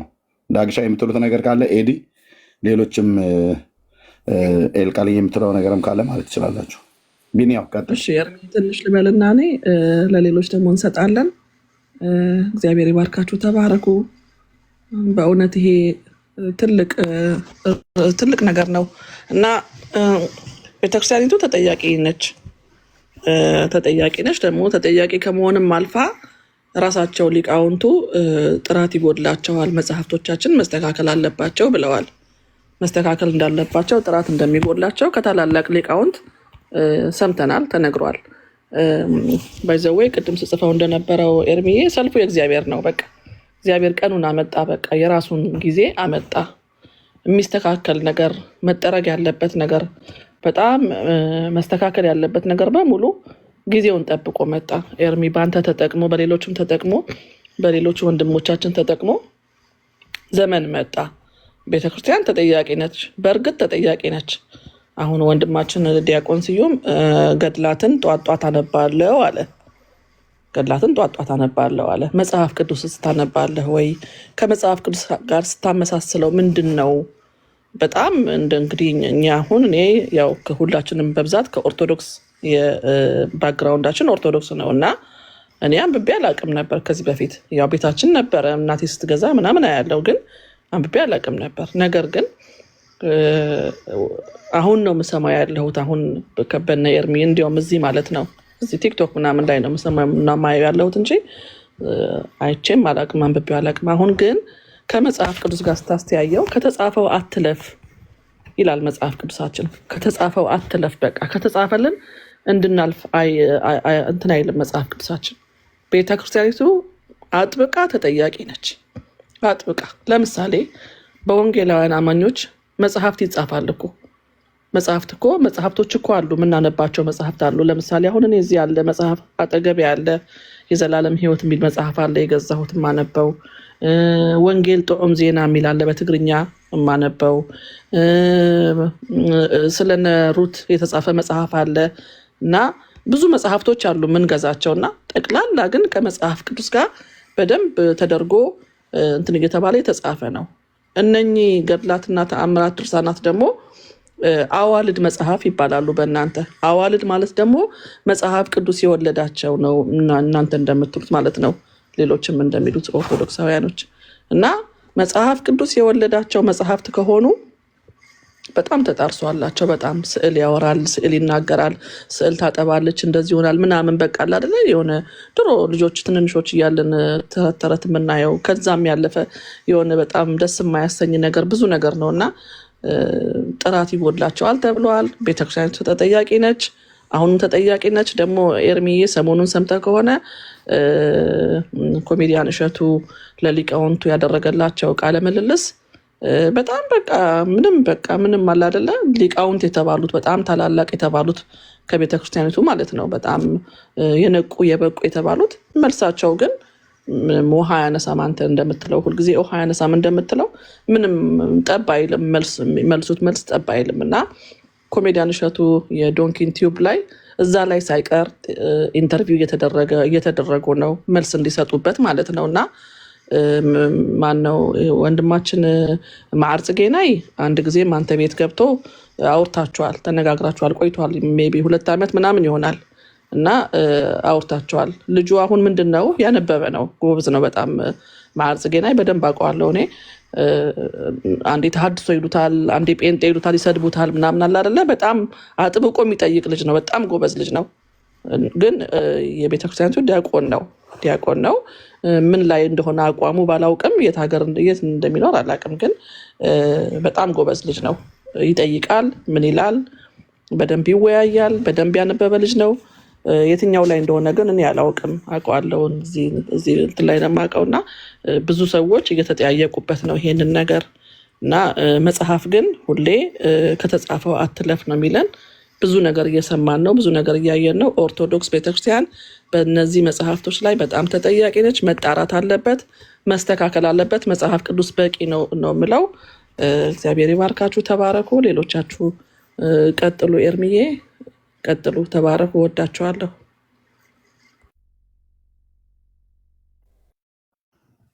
እሺ፣ እንደ አገባባችን ያው ሌሎችንም እንትን ላለማለት ንቁ ወጣት ቀጥልና። እሺ፣ ሰላም ብያችኋለሁ ሁላችሁንም ቅዱሳን፣ እንዴት ናችሁልኝ? እኔ አንድ ሀሳብ ብቻ ለመናገር ነው፣ ከዛ ታች ወርዳለሁ ለሌሎች ወንድሞቼ። ስም በማውጣቱ ደረጃ የሚገራርም ስም የሚያወጡት እነሱ ናቸው። ቅድም ኤርሚ ያሰማው ቪዲዮ 2017 ላይ ነው እና በእኛ እኔም አድምጬው ነበር። ከዛ አንተ ወዲያው አስወረዱ፣ እነሱ ቤታቸውን ከፍተው አወሩ እዛው፣ አንተም ቤትን ከፍተህ ገባ እና ትልቅ ውሸት ነው የተዋሸው። ስም በማውጣት ደረጃ አንደኛ ናቸው ያልኳቸው ቅርብ ጊዜ ከ2 ቀን በፊት ኦር ከ3 ቀን ከ2 ቀን በፊት ቆሞስ አባ ፍስሐ ከሚባሉት ሰው ጋር አስተዋራ ነበርና ኤርሚዬ ስም አውጥተውልህ ነበር ለአንተ ብሩክዬ ብዬ መንግስተ ሰማያት አስገባሃለሁ። ሊትራሊ ቃሉ እንደዚህ ነው የተናገሩት። እኔ ቻናሌ ላይም ፖስቼዋለሁ እዚህ ቲክቶክ ቻናሌ ላይ ነው። በጣም የሚያስገርም ነው። በጣም የሚያስገርም ነገር ነው። ለወንድሜ ስዩም ዲያቆን ስዩም አንድ ጥያቄ ልጠይቅ አንተን። ከኦርቶዶክስ ቤተክርስቲያን ውስጥ የሚወጡት በጣም ትልልቅ ቦታ ያላቸው ለምሳሌ እነ በጋሻው ደሳለኝ፣ እነ ትዝታው ሳሙኤል፣ ኤርሚያስንም ጨምሮ ከዝና አንጻር ትልቅ ዝና ያለበት ቤት እዛ ነው። ከገንዘብም አንጻር ብዙ ገንዘብ ሜክ ልታረግበት የምትችልበት ቤት እዛ ነው። ከብዙ አንጻር እዛ ነው አድቫንቴጅ ያለው። ወደኛ ወደ ወንጌላውያን አማኞች ጋር ስትመጣ ግን አንደኛ መናፍቅ ተብሎ ስም ይወጣልን፣ በጣም የወረደ ስም። በዚህ የምንታወቅ ሰዎች ነን እና እንዴት ስም ልታበላሽ ዝቅ ወዳለው ቦታ ትመጣለህ? መጠየቅ አለብህ። ለምን ወጡ የሚለውን ሩት ኮዙን አትጠይቁም እናንተ። ወጡ ሲባል ነው የምትሰማው እንጂ ሩት ኮዙን በምን ምክንያት ወጡ፣ ምን ገብቷቸው ወጡ፣ ምን ተረድተው ወጡ የሚሉትን ፎከስ አድርጋችሁ አታይም። እና አንተም በጣም ቅን ወንድም ነህ። ትላንትናም ያለው እንዲህ ቤታ ያለው ሰሞኑንም እየገባህ የምትወያይበትን መንፈስህን እረዳዋለሁ። እና በደንብ አንብብ፣ ሪፈር አድርግ። ለምን ሰው ከሆነ ቦታ ወደ ሆነ ቦታ ሲሄድ የሆነ ሪዝን ይኖረዋል፣ የሆነ የገባው ነገር ይኖረዋል፣ የሆነ አንብቦ የደረሰበት ነገር ይኖራል። እና ለምን ወጡ የሚሉትን ነገሮች ነው አብዛኛው ኦርቶዶክሳውያን የማይረዱት። እና ለምን የሚባለውን ነገር ታርጌት አድርገህ በደንብ አንብብበት። ቅዱሳን በጣም ነው የምወዳችሁ። ወንጌል በስፋት እየተሰበከ ነው። በዩቲዩብ ላይም በዚህ በቲክቶክ ላይም ጌታን የሚቀበሉ ሰዎች በጣም እየተጨመሩልን ነው። ወደፊት ነው የምንጓዘው። ተባረኩልኝ ኤርሚዬ። አሜን። ጸጋ ይብዛል። እሺ ባይዘዌ ስለዚህ አሁን ቅድም ስላሳየው ቪዲዮ ኤርሚዬ እኔ እንትናን አንድ ልደተ ቃልን የማመሰግንበት አንድ ነገር አለኝ። ከንግግሩ ምንድን ነው ያለው? ወርደን ከአንተ ጋር ገድላትና ድርሳናትን ልናወራ ነው ወይ አለ። በጣም ጥሩ። ማለት እያለን ያለው ገድላትና ድርሳናት የወረዱ ናቸው ነው። ኤግዛክትሊ ትክክል ነው። ገድላትና ድርሳናት በጣም የወረዱ ናቸው። ከምን አኳያ ነው ታዲያ የወረዱት ሲባል ከመጽሐፍ ቅዱስ አኳያ ሲመዘኑ የወረዱ ናቸው። የወረዱና የተዋረዱ ናቸው። የተዋረዱ ስላችሁ በተዋረድ የመጡ ሳይሆኑ የተዋረዱ ማለት ክብራቸው ዝቅ ያለ ወይንም ክብራቸው የወደቀ ናቸው። ለምንድን ነው እንደዛ ምለው? ገድላቱና ድርሳናቱ አሁን የማይነካካው ነገር የለም። የደህንነትን ጉዳይ ይነካል፣ ጥምቀትን ይነካል። ኦኬ። በተለይ above all things የመዳንን ጉዳይ ነካ ማለት አንድ ነገር ከመጽሐፍ ቅዱስ ጋር መስማማት አለበት። ካልተስማማ ያ ነገር በቃ ውድቅ ነው የሚሆነው። ስለዚህ ታዲያ ስለ ገድላትና ድርሳናቱ ቤተክርስቲያኒቱ መጠየቅ አለባት። በደንብ ነው የምትጠየቀው። ለምንድን ነው የማትጠየቀው እንዴ? እዛ ቁጭ ያለው ያ ሁሉ ሊቃውንት ከህዝቡ ገንዘብ መባን እየሰበሰበ የሚኖርበት ያ ሁሉ ሊቃውንት እስከ ዛሬ ምን እንደውም አንድ በጣም ደስ የሚለኝ አባባል የማንን ጎፈሬ ሲያበጥር ነበር? ይሄ ሁሉ አይ ስህተት ሊገኝባቸው ይችላል ምናምን ይችላል አይደለም። እስከ ዛሬ ስህተት ሲገኝባቸው የት ነበሩ? የት ነበሩ? ቤተክርስቲያኒቱ ከጳጳሳቶቹ ሁሉ ወጥተው ምን ብለዋል? በጨለማ ውስጥ ነን፣ ይሄ ሁሉ ሊቃውንት እያለ መጽሐፍቶቻችን ጥራት ይጎላቸዋል ምናምን ብለዋል። ኦኬ ፋይን፣ ጥራት ይጎላቸዋል። እሺ እነኚህ መጽሐፍቶች ጥራት የጎደላቸው እናንተ እስከዛሬ ምን ስታደርጉ ነበር ነው። አየህ፣ ይሄ ሁሉ ህዝብ ዛሬ በስንትና ስንት ሚሊዮን የሚቆጠር ህዝብ ይሄንን ገድልና ገድላት እና አሚን ታምራት አምኖ ወደ ሲኦል መቀመቅ ወርዷል። ለዚህ ሁሉ ትጠየቃለህ ወይ? ገብተዋል? እንደዚህ በቀላሉ አዋይ ጥራት ይጎላቸዋል ብለህ የምታልፈው ሀሳብ አይደለማ። የሰውን ዘላለሙን የሚወስን ነገር አስቀምጠህለት ብዙዎች ያንን ነገር አምነው ሞተው አሁንም እያመኑ እየሞቱ ከዛ ኒቂያ ብለህ ሰብስበህ ጉባኤ ጥራት ይጎላቸዋል አልክ። እሺ የቱ ጋር ነው ጥራቱ? ምኑ ጋር ነው የሚፈተነው? የትኛው መጽሐፍ ነው? አሁንስ የትኛውን ገደላ ገደል ነው ታዲያ? ይሄ ልክ አይደለም፣ ይሄ ልክክል ነው ብለህ የወሰንከው ሲባል አሁን ድረስ ምንም ውሳኔ የለም። የትኛው መጽሐፍ ነው ትክክል? አሁንም ቤተክርስቲያኒቱ ዝም ጭጭ። የትኛው ነው ንጹህ? የትኛው ነው ንጹህ? ከመጽሐፍ ቅዱስ ጋር ከመጽሐፍ ቅዱስ ሐሳብ ከሐዋርያቱ ትምህርት ጋር የሚስማማው የትኛው ገድል ነው? የትኛው ታምር ነው? አሁንም ዝም ጭጭ የለም። ገብቷል? አሁን ችግሩ ምንድን ነው? እነኝን ሁሉ እያመንልህ ወደ ሲኦል የሚገባ አሸን ህዝብ አለ። ሲጀምር እናንተ እስከ ዛሬ ድረስ የማንን ጎፈሬ ስታበጥሩ ነበር? ይሄ ሁሉ በቃ መጽሐፍቶቻችን ጥራት ይጎላቸዋል ስትሉ እስከ ዛሬ የማን ጎፈሬ ሲበጠር ነበር? የማን ጎፈሬ ሲበጠር ነበር? በሁለተኛነት አሁንም ቢሆን ካላጠራችሁት ታዲያ ከየት ልታመጡት ነው? ይሄ ሁሉ ህዝብስ እያመነው የሚሞተው ይሄንን ገድል። አንድ ቪዲዮ እያየው ነበረ ትላንት ከምሽቱ ላይ አንዲት ልጅ ወጣ ምን አለች? እንዴ ማርያም ሰው ናት እንዴ? ኧረ በፍጹም አለች። እንዴ ኢየሱስን ያስገኘች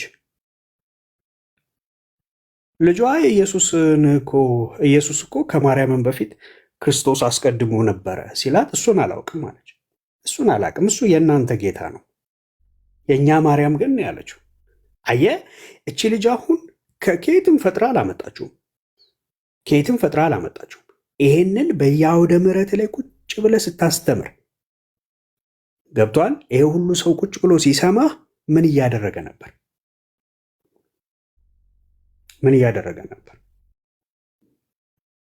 በቃ ይሄ ነገር እውነት ነው ብሎ ያምናል ማለት ነው አንተ የምትናገረውን። ትክክል ነው ይሄ ብሎ ያምናል፣ ይቀበልሃል።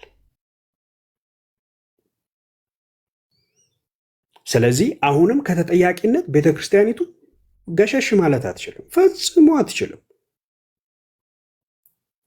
ከሱም አልፎ ተርፎ እኮ ዛሬ ላይ እንኳን ተገልጦ ሲነበብ ይኸው ይሄ ድርሳነ መድኃኔዓለም ላይ ነው። አይ ቲንክ ድርሳነ መድኃኔዓለም ላይ ይኸው ለመድኃኔዓለም ለዝክሩ የሚሆነውን ጌሾ ነው ምንድነው ሲቆላ አሻሮ ነው ምናምን ሲቆላ ለዛ የሚሆነው ከዛ የሚወጣው ጢስ የነካ ሁሉ አሕዛብ እንኳን ቢሆን አረማዊ እንኳን ቢሆን ይድናል ይላል። እሱ ላይ ዛሬ ስትጠይቅ አዎ ማለት ብለህ ዛሬም ልታብራራው ልትሸፋፍኑ እየሞከርክ ነው እንዴ? አምጡት ከመጽሐፍ ቅዱስ ጋር አስማሙታ። አይነት በጢስ የዳነ እስቲ አንድ ሰው አምጧ ከመጽሐፍ ቅዱስ እንዴ። ከጌታ ስራ ጋር እኮ እኩል ያደረጋችሁት ድርሳነ መድኃኔዓለም ላይ እኮ ጢስ ነው። እንደው ነውረኞች የሆኑትን ነገሮች እንደው እንተዋቸው።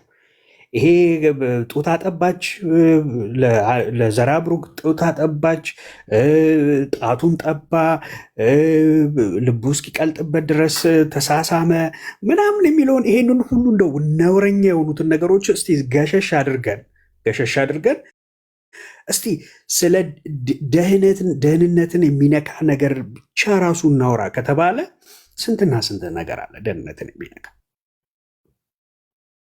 ኦኬ፣ ስንትና ስንት ነገር አለ። አተላ የላሰ ይድናል ይልሃል።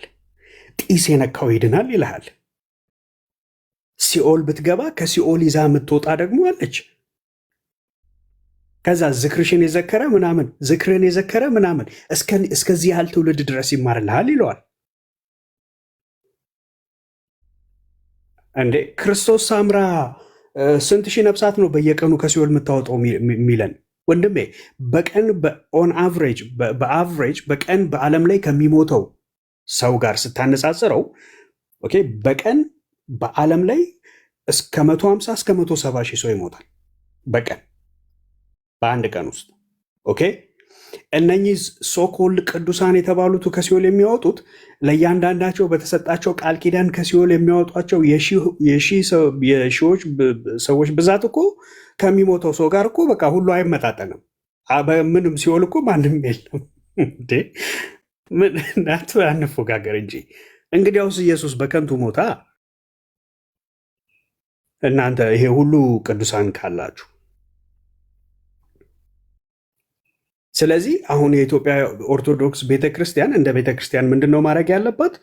በቃ ይሄ እዚህ ጋር የሚስተካከል አለ፣ የተሸረፈ ነገር አለ፣ የጎደለ ነገር አለ ሳይሆን እነኝን ሁሉ ገድላት፣ ድርሳናት፣ ታምራት ጥርግርግ አድርጋ ከቤቷ ታወጣና ማንደድ፣ ማቃጠል በራሷ እጅ።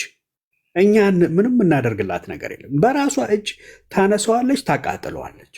ከዛስ ወደ መጽሐፍ ቅዱስ ፔጅ 1 ዘፍጥረት 1 ምዕራፍ 1 ቁጥር 1 ብላ እግዚአብሔር ሰማይና ምድርን ፈጠረ ብላ መጀመር አለባት። በቃ ዳትስ ኤት እንጂ አንድንም ገድል አምጥተህ አንድንም ተአምር አምጥተህ ልክ ልታደርገው አትችልም። ኢቭን ከታሪክ አኳያ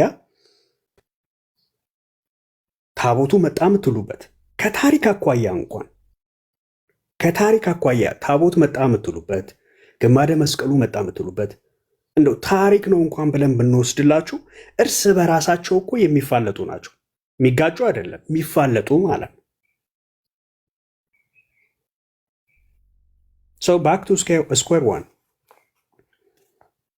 ምን ዋጋ አለው? ሊቃውንት ተባብለ ተሿሹመ ቁጭ ብለ ስህተት ሊገኝባቸው ይኖራል ካልክ በቃ ችግሩ አንተ ጋር ነው። ቤተክርስቲያኒቱ በደንብ ድብን ያለ ችግር አለባት። መቼስ ቤተክርስቲያኒቱ እያለን ስናወራ ሕንፃው አልተናገረም አደለ? ሕንፃው አይናገርም። መቼስ ጉልላቱ የምትሉት ከጉልላቱ ድምፅ አይወጣ ይቅርታ ይደረግልኝ። ለካ እናንተ ጋር ስዕል ራሱ ይናገራል። እንኳን ጉልላት ድምፅ ማውጣት አለማውጣት ይቅርና ምናልባት ሊናገር ይችላል ጉልላቱ። ይቅርታ ይደረግልኝ። ስዕላቶች ከተናገሩ ጉልላቱ ማይናገርበት ምንም የለም። እና መደረግ ያለበት ታዲያ ምንድን ነው? ቤተክርስቲያኒቱ ከተጠያቂነት ታመልጣለች? አታመልጥም። 4 ነጥብ። እውነቷን ስንነጋገር ይሄ ነው። ቢናዬ ቢኒ ወይ ድን ይቅርታ በመሀል ስለገባው የሜሎስ እንትን ላይ ነበረ የሰማሁትና ዩቲዩብ ላይ የተጫነው ማለት ነው። እናፈርሳለን በሚለው መርሃ ግብራቸው ላይ እግዚአብሔር እንግዲህ አሁን ስለ ስዕል ስታወራ ነበርና እግዚአብሔር ስዕልን በጣም ከከለከለው ነገር ላይ ነው አይደለ? በጣም በቃ ስዕልን አጥብቆ ከሚጠየፈውና አጥብቆ ከከለከለው ነገር ላይ ነው። በተለይ መዝሙር 115 ላይ የአሕዛብ ጣዖቶች የወርቅና የብር የሰው እጅ ስራ ናቸው፣ አፍ አላቸው አይናገሩም፣ ዓይን አላቸው አያዩም፣ ጆሮ አላቸው አይሰሙም፣ አፍንጫ አላቸው አያሸቱም፣ እጅ አላቸው አይዳስሱም፣ እግር አላቸው አይሄዱም እያለ ብዙ ስለ እንደዚህ ነገር እንትን ይላል እና ኢንተርቪው ላይ ምን እንዳሉ ታውቃለህ ቢኒዬ? ሊቃውንት ናቸው በጣም የጠመጠሙ ምናምን ካባቸውን ምናቸውን የለባበሱ ናቸው እና እመቤታችን ቅድስት ድንግል ማርያም አሉ ሲመልሱ፣ ያው እንግዲህ እሱ ሲጠይቃቸው ማን የሳላት መጀመሪያ የሳላት ማን ነው ብሎ ሲጠይቅ ነው መሰለኝ መጀመሪያ ገና ሳትወለድ በእግዚአብሔር ልብ ውስጥ ታስባ ትኖር ስለነበር የቅዱስ ሚካኤል ክንፍ ላይ እግዚአብሔር ራሱን የሳላት ሳትወለድ ገና ማለት ነው በልቡ ታስባ ስለምትኖር እና የቅዱስ ሚካኤል ክንፉ ላይ ተስላ ነበረ። ከተወለደች በኋላ ደግሞ ተቀብሎ ማን ነው የሳላት? ሉቃስ ነው የሳላት። ከተወለደች በኋላ ያው እንግዲህ ኢየሱስ ክርስቶስን ከወለደች በኋላ እናት ከሆነች በኋላ ነው መሰለኝ ነው የሳላት። እና ደግሞ እነኛ ሰብአ ሰገሉ ኢየሱስ ክርስቶስ መወለዱን እንግዲህ ያው እንደምናውቀው መጽሐፍ ቅዱስ ታሪካችን ላይ እነኛ እንደውም ሰብአ ሰገል ብሎ በደንብ እንትን አይላቸውም። የሚላቸው ምንድነው? እነኛ እረኞች ነው የሚላቸው እና በኮከብ ተመርተው ነው የሚለው አይደለ መጽሐፍ ቅዱስ። ምን አሉ እነሱ ሊቃውንቱ? ምንም አይነት ጥቅስና ምዕራፍ ቁጥር አይናገሩም። እንደዚህ ነው የሚሉት እንጂ ምንም ጥቅስና ምዕራፍ ቁጥር አይናገሩም። ምን ቢሉ ጥሩ ነው? ሰብአ ሰገሎቹ ኮከቡ ላይ ተስላ አይተዋት ነው እየተመሩ የሄዱት እና እዛ ሲደርሱ ያቀረቡላት ዕጣንና ከርቤ በጣም የሚያሳዝን እኮ ነው። በእናትህ በጣም የሚያሳዝን ዕጣንና ከርቤ እናንተን ያቀረቡት ለጌታ ነው እንግዲህ በተወለደ ጊዜ እና በኮከብ ተመርተው ነው አይደለም የሚለው። እነሱ ግን ምንድነው ያሉት? የመለሱለት መልስ ለኮሜዲያን እሸቱ ሰብአ ሰገሉ ኮከቡ ላይ ተስላ አይተዋት እግዚአብሔር በቅዱስ ሚካኤል ክንፍ ላይ ስሏት ነበር ገና ሳትፈጠር ታስባ ስለነበር በልቡ።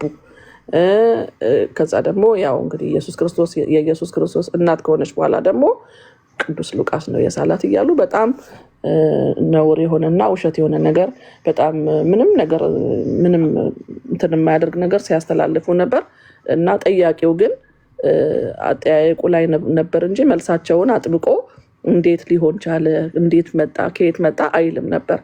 አላላቸውም። ጠያቂው የፈለጉትን ነገር ነበር የሚመልሱት የፈለጉትን እና እግዚአብሔር በቅዱስ ሚካኤል ክንፍ ነው የሳላት። አይ ቲንክ ኤርሚ ከዚህ በፊት ተናግሮበታል መሰለኝ ደጋግሞ ይሄን ነገር።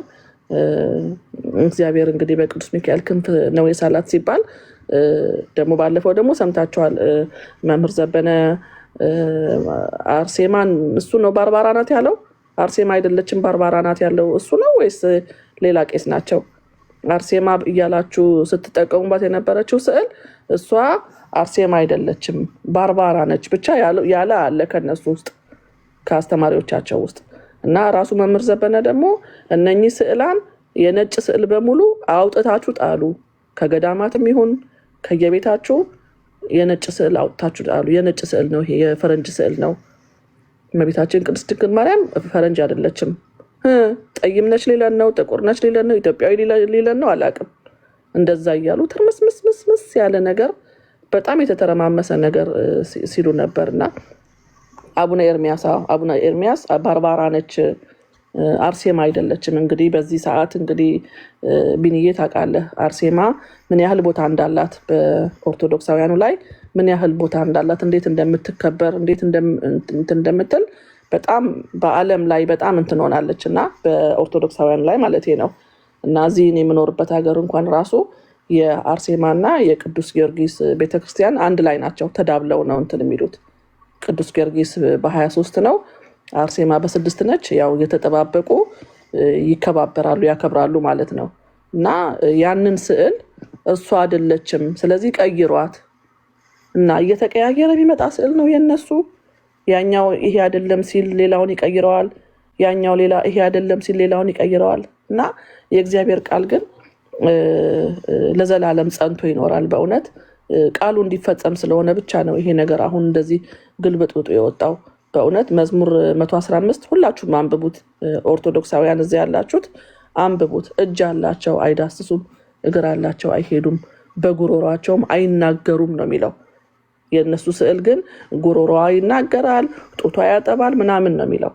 እና የሚሰሯቸውም የሚያምኑባቸውም ሁሉ እንደ እነርሱ ይሁኑ።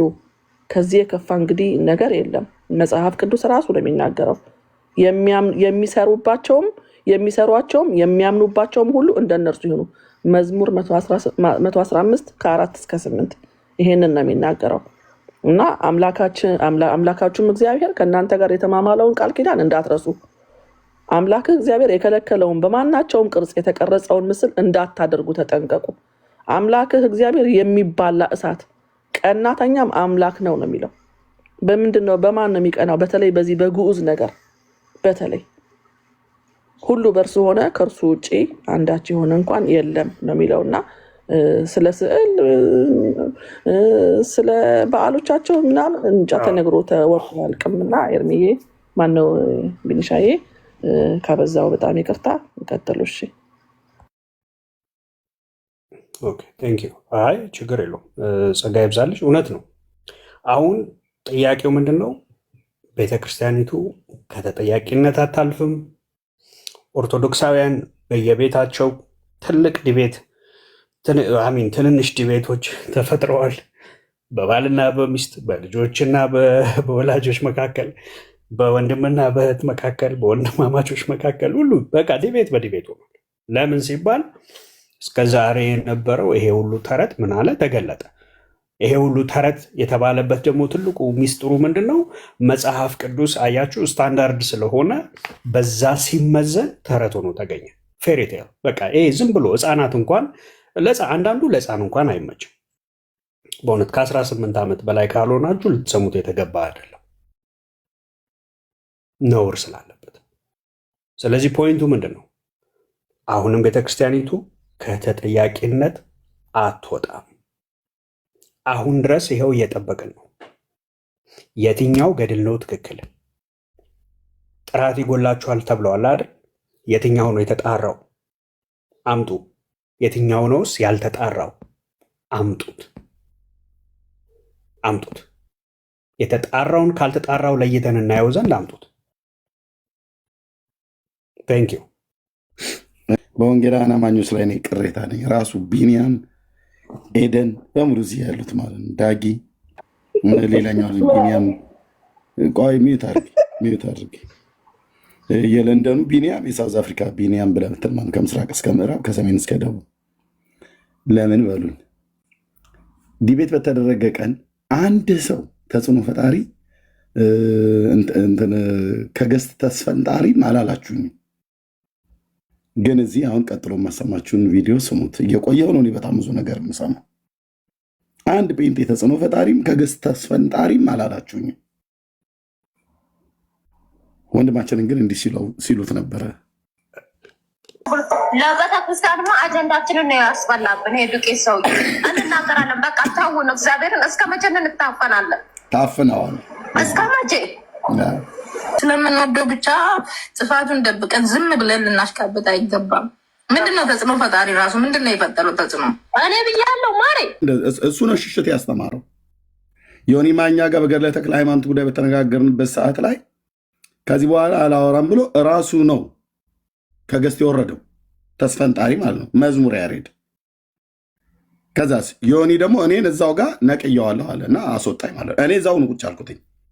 እንደ የአካሄድ ስህተት እንኳን ካረኩኝ እዛው ጋር ተቀምጫለሁ እንድንጨርስ ማለት ነው። መዝሙረ ያሬድ ግን ትቶ ወጣ። ስለዚህም ትቶ በመውጣት መዝሙረ ያሬድ ዲያቆን መዝሙረ ያሬድ ከኔ ጋር ለውይይት ቀርቦ ከገስት ተስፈንጣሪ ቁጥር 1 እናም ልደተ ቀበበ ነው። ዲያቆን ፈለገ አትናቴዎስ ደግሞ ቁጥር 2 ተስፈንጣሪ ማለት ነው። ተፈጠረ ብዬ ነበረ። ጭራሹን እኔ ፈለገ ተጽዕኖ ፈጣሪ ብዬ ስንት ስል እንትና ተጽዕኖ ፈጠረበት። ኦ ማይ ጋድ! ወይኔ ቅሌት! ሰርግ ነበር ትናንትና ታስሯል ዘውዲቱ።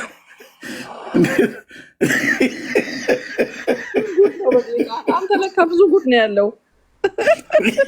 ያልሰማ ነው ያልተሰማ ብዙ ነገር ነው ለካ ያለው።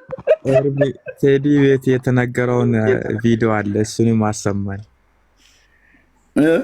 ይህን ድንቡሽቡሽ ዲያቆን እኮ በቃ ፊቱን ያዘፈዘፈው ወንድሞቼ። እኔማ ገና መቼ ዝቄ ነው የጨረስኩና ኤልቃልዬ ቴዲ ሐዋሳ ቤት ችግር የለሽ ቤኪ። አዎ ቴዲ ሐዋሳ ቤት ውይይት ስታደርጉ የሆነ ሴትዮዋ የተናገረችው ቪዲዮ አለ። ስለፈለገ ሕፃን ነው ምናምን አለች። እሷን ቪዲዮ ብታሳየን ሕፃን ምን ያለችው አለ። ልክ ነው። ይህ ሰውዬ ጠቅ ሲያደርግ የዚችኛዋ ልጅ ነው በጣም ያሳዘነኝ። ድንገት ኮሜንቴን አይቶ ነቃ። ለካ ኮሜንት በየቦታው ሄደው ይሄን ወጠሻ ጎረምሳ ምንም አንድ እኮ ሳያደርግ ማለት ነው። ምንም የእግዚአብሔርን ቃል ሳይጠቅስ ሞግቶ ሳያቅ ተወያይቶ ሳያቅ ባስደገመው ድግምት ማለት ነው። ይሄ ግርማ ሞገስ የሚባል አለ። ሴቶቹ አሁን አይጣችኋቸው እንደሆነ ቪዲዮ ላይ እንዴት እንደሚደነግጡ ሲያዩት ምን እንደሆነ ልንገራቸው ወንድሞች እናቶቼ። ድግምት አስመትቶ ማለት ነው።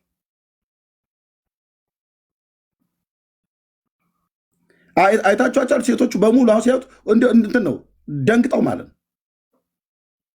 ድግምት ግርማ ሞገስ እና የመስተፋቅር የሚባል ነገር በደንብ እንጂ አሁን እሱ ማን አሁን ከኢትዮጵያ ወንዶች እሱ አሁን ምን የተሻለ ነገር አለ? እውቀት ብለው ቢሉት ዜሮ። ምን እውቀት አለውና ነው? አሁን ምን እንደው አለውና ነው? ይህንና ተወጣጠሩ እኮ አሉ ራሳቸው ማለት ነው።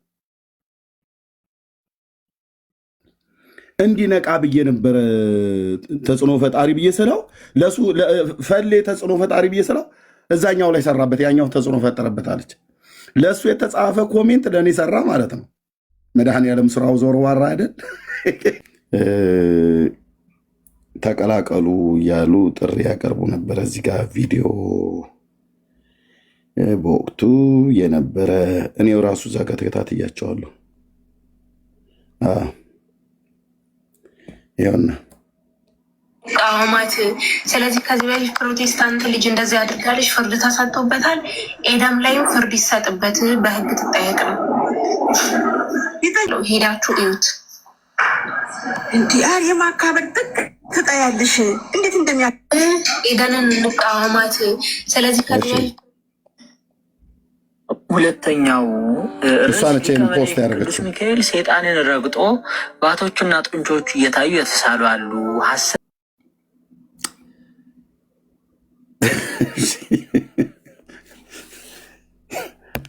እኔ በጣም ብዙ የኦርቶዶክስ አይነት ነው ግን ሰምተነው ማናቅ ስድብ። አይ በጣም ብዙ ሪፍሌክሽን ያልሰማኋቸው አሉ።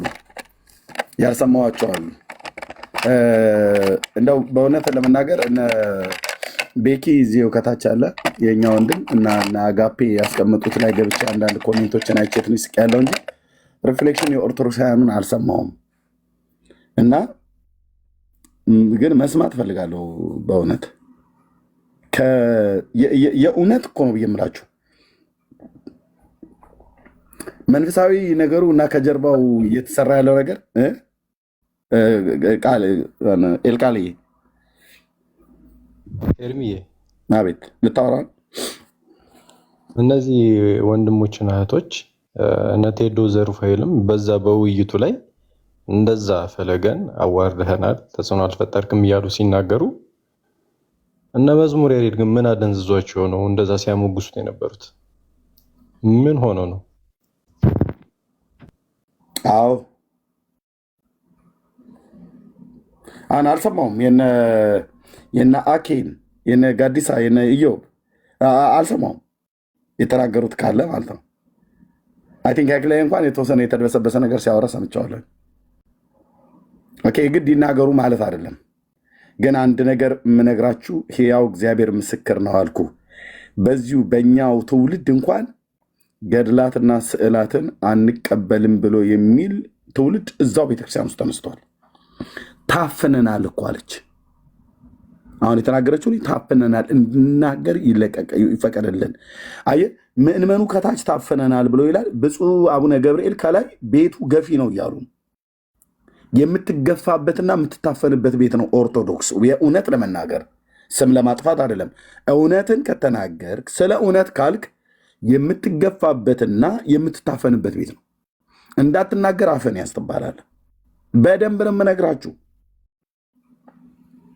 ክህነት እንደነበረው ሰው ስለማቅ ማለት ነው። የምትታፈንበትና የምትገፋበት ቤት ነው። ብፁዕነታቸው ነው ቤቱ ገፊ ነው ያሉት። ከዝሆን ይልቅ ገፊ ነው ያሉት። እውነት የምትናገር ከሆነ ትገፋለህ። እውነት እንዳትናገር ትታፈናለህ። ልጅቱ ያለችው ይሄን ነው። ታፈነናል። ወይት የሌላኛውን አንዴ ላሰማችሁ እና ከዛ ለሌሎች እንስጥ። ምንድን ያተራመሳቸው ኦርቶዶክሳውያን ወገኖቻችን? ይሄ ሁሉ ትርምስ ምንድን ነው? ይሄ ሁሉ ትርምስ ምንድን ነው? ለምሳሌ ይህን ቪዲዮ እዩት። እዚህ ጋር አይ ቲንክ አሰምቸዋለሁ፣ ግን ስሙት። ድጋሚ መስማቱ አይከፋም። ለምሳሌ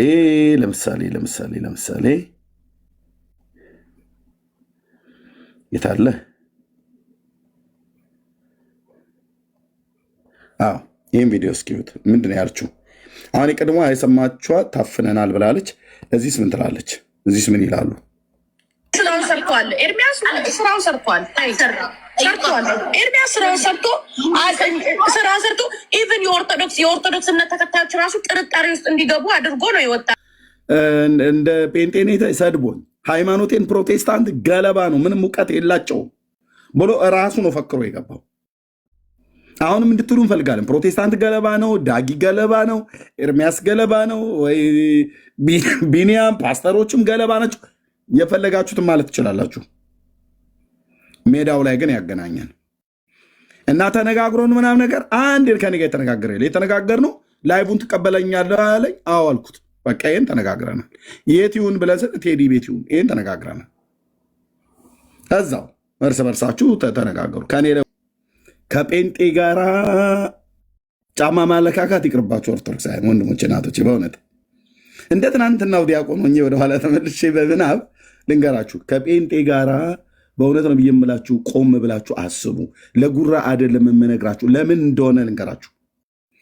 ይኸውልህ ይሄ ጴንጤ የሚባል ማህበረሰብ ቤቱን ዘግቶ ውሎ አዳሩ እዚህ ላይ ነው። እውነቱን ልንገራችሁ፣ ሚስጥሩ ልንገራችሁ።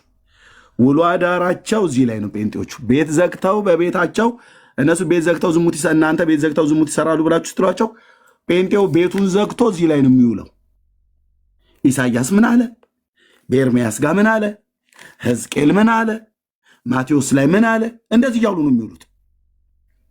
የቤታቸውን ነው የምነግርህ፣ የቤታችንን ጉድ። ከዛ ደግሞ ወደ ቤተክርስቲያናችን ደግሞ ስንሄድ ደግሞ አሁን በቤተክርስቲያናችን ሙሉ ወንጌል ሂድ፣ ቃለ ሕይወት ሂድ፣ የፓስተር እንትና ልደታቸው የተጸነሱበት፣ የተወለዱበት፣ ያረጉበት፣ የፈለቁበት፣ የወጡበት፣ የተሽከረከሩበት፣ የደነሱበት የሚባል ታሪክ የለም። ይሄንኑ ደግሞ መሪዎች በቤተ ክርስቲያን ደግሞ የእግዚአብሔርን ቃል የሚያቀርብ በመድረክ የሚወጣ እንደኔ መድረክ ላይ የሚያገለግል አገልጋይ የእግዚአብሔርን ቃል ይዘን ጸልየን በእግዚአብሔር ፊት ለሕዝብህ የምናቀርበውን ብለን በብዙ አክብሮት ነው ይዘን የምንወጣ። ጴንጤ ሁለተኛ ተሰባስቦ በቸርቹ የሚበላው። ሶስተኛ በቤተ ክርስቲያን አሁንም እንደገና ደግሞ የመጽሐፍ ቅዱስ ጥናት የሚባል ደግሞ አለ። አየኸው፣ የመጽሐፍ ቅዱስ ጥናት ይባላል። እንሰባሰባለን ጴንጤዎቹ 10 ወይ 12 በየቤቱ ምናምን ነገር ይሆንና በየቤቱ ሁሉ እኮ ሁሉ ነው። በየቤቱ ሁሉ በጴንጤ ቤት ብትሄድ ጽዋ ማህበር ምናምን ነገር የለም። እንዲህ አይነት ቅራቅንቦ ነገር የመጽሐፍ ቅዱስ ጥናትም ይባላል። በቤተ ክርስቲያን አስጠኞ የተመድበው እህቶች ወንድሞች ተሰባስበን አንድ ክፍል ይወጣልሃል ከቅዱስ ጳውሎስ መልእክት። ለምሳሌ የገላትያን መጽሐፍ ከሆነ ይነበባል። ሙሉ ሐሳቡ ይነበባል። ይሄ ነገርኩ በኦርቶዶክስ ውስጥ የለም ወንድሞች እናቶች።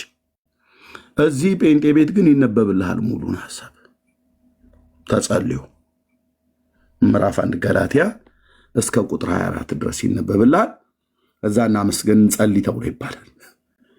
እግዚአብሔር ጉባኤውን እንዲቆጣጠር ጌታ እንዲያስተምረን የቃሉን ፍቺ እንዲያበራልን የቀደሙ አባቶች የተናገሩት እሱ እየተጠቀሰ በእግዚአብሔር ቃል በእግዚአብሔር መንፈስ እንጸልያለን፣ ጌታ እንለምነዋለን። እዛ ቁጭ ባልልሃል። አንተ እንዴት ነው የተረዳኸው ተብሎ ይጠይቃለች ማለት ነው። ከመግቢያው ጀምሮ የተወሰነ ሐሳብ ይሰጠንና እዛ እንዴት ነው የተረዳው የአንተ መረዳትን እስኪ ንገረን በዚህ ሐሳብ ላይ ያለውን ተብሎ ይባላል። አየህ ምን ማለት ነው ታውቃለህ? የእግዚአብሔርን ቃል ህዝቡ ቁጭ ብሎ እንዲያነብ እንዲያጠና ቤተክርስቲያን እንዴት አይነት ምቹ ሁኔታ እንደፈጠረች ይል። ጴንጤው ታዲያ የት ነው የሚውለው? በግሉ በቤቱ ይሄን ነው የሚያጠነው።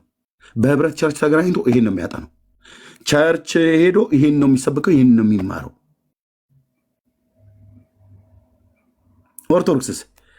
ኦርቶዶክስ ከዚህ የራቀ ህይወት ነው ያላት።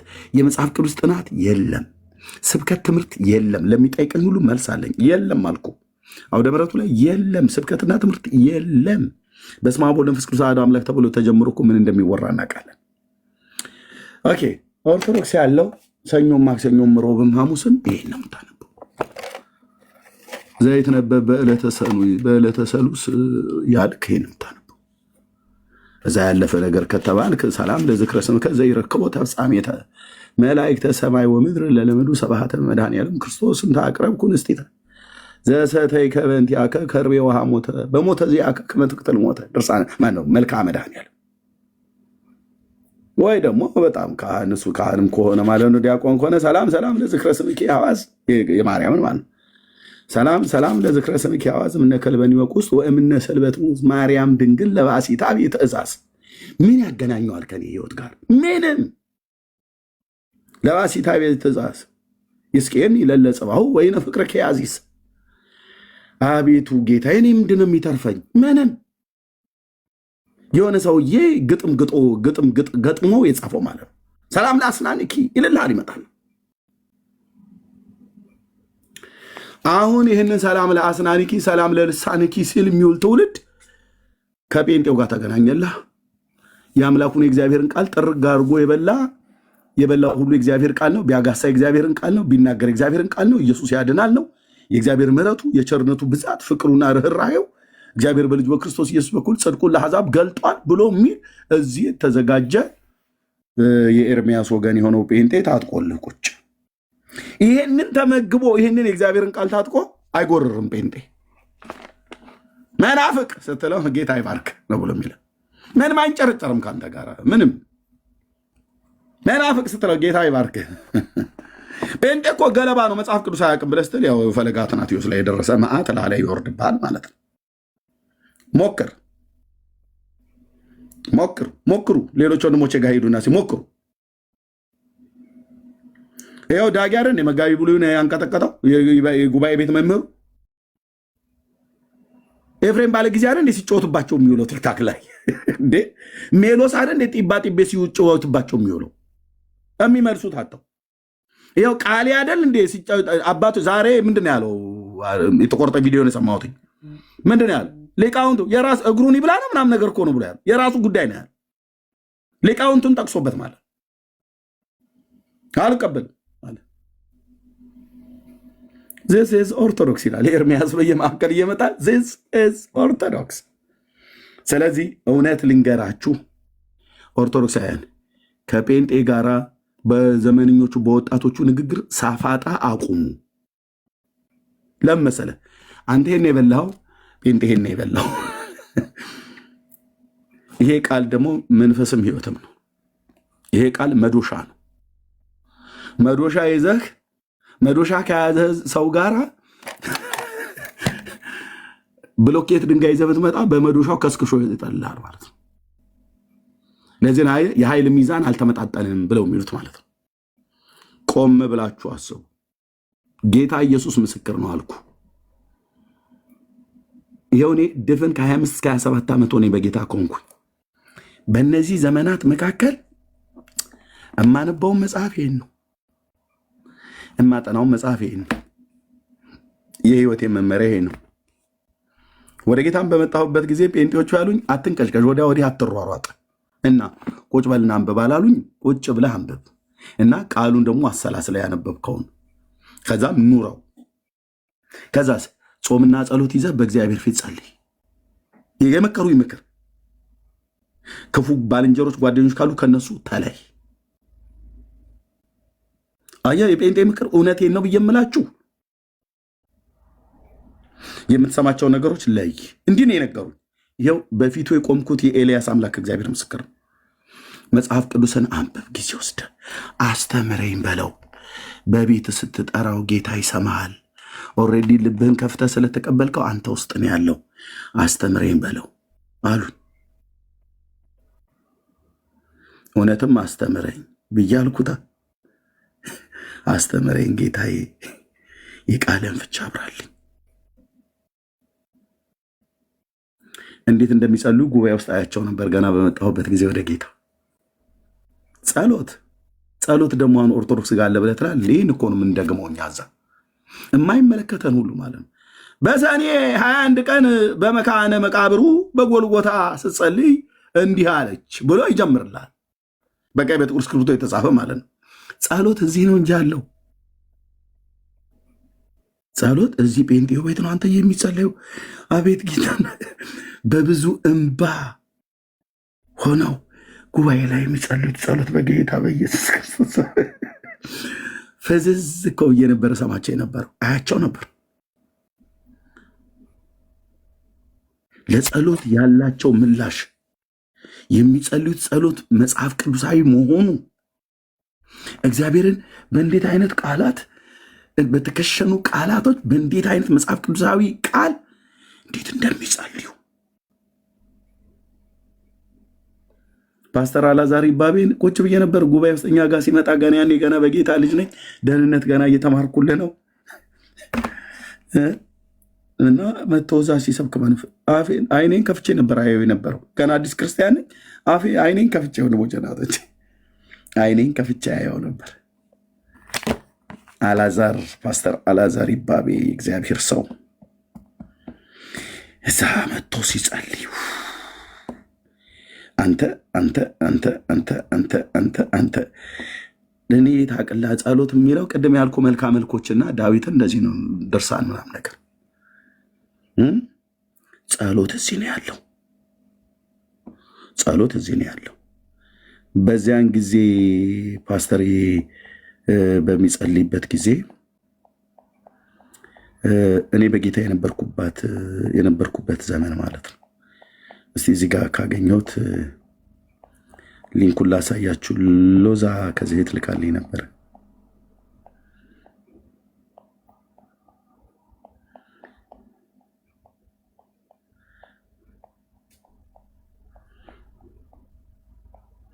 ኦኬ አንዴ ጠብቁኝ።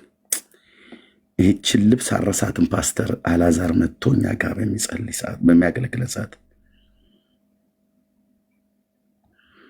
ሎዛ ይልካልኝ ነበር። የኛን የጉባኤ እግዚአብሔር አሰምብል ቸርች መድረካችን ላይ አይ ቲንክ ይሄ ይሆን ፓስተር አላዛር ይባቤ። እንግዲህ ማለት በዚያን ጊዜ ይሄ ነው የኔዋ ጉባኤ እግዚአብሔር ቤተክርስቲያን መድረክ ማለት ነው። በዚህን ዓመታት ላይ ነው ወንድማችን አለምነህ ጀንበሩ የሚያገለግለን በክረምት ወር። እኔ እዚህ ጉባኤ ውስጥ ነበርኩ።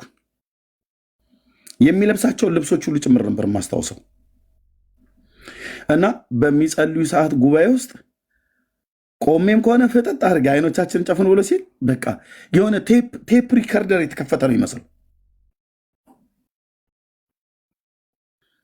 በ1996 እኮ አልኩ እዚህ ጋር እያየህ ዛ ቤተክርስቲያኖች ያስቀመጠችው የኛ ጉባኤ እግዚአብሔር 6 ኪሎ ቸርች አጥቢያ ነው ያስቀመጠው።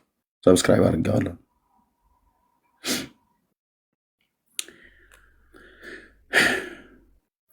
ጸሎት ኦርቶዶክስ ተዋሕዶ ቤተክርስቲያን አለ ብለህ ብትለኝ እኔ ቀልድ ነው ብዬ የምልህ እውነት። እኔ በሃይማኖታቸው የራሳቸው ያድርጉ፣ ግን እንደ ኦርቶዶክስ ተዋሕዶ ቤተክርስቲያን ዲያቆን እንደሆነ ሰው የነበርኩበትና እዚህ በእግዚአብሔር ሕዝብ ዘንድ የሚጸለየው ጸሎት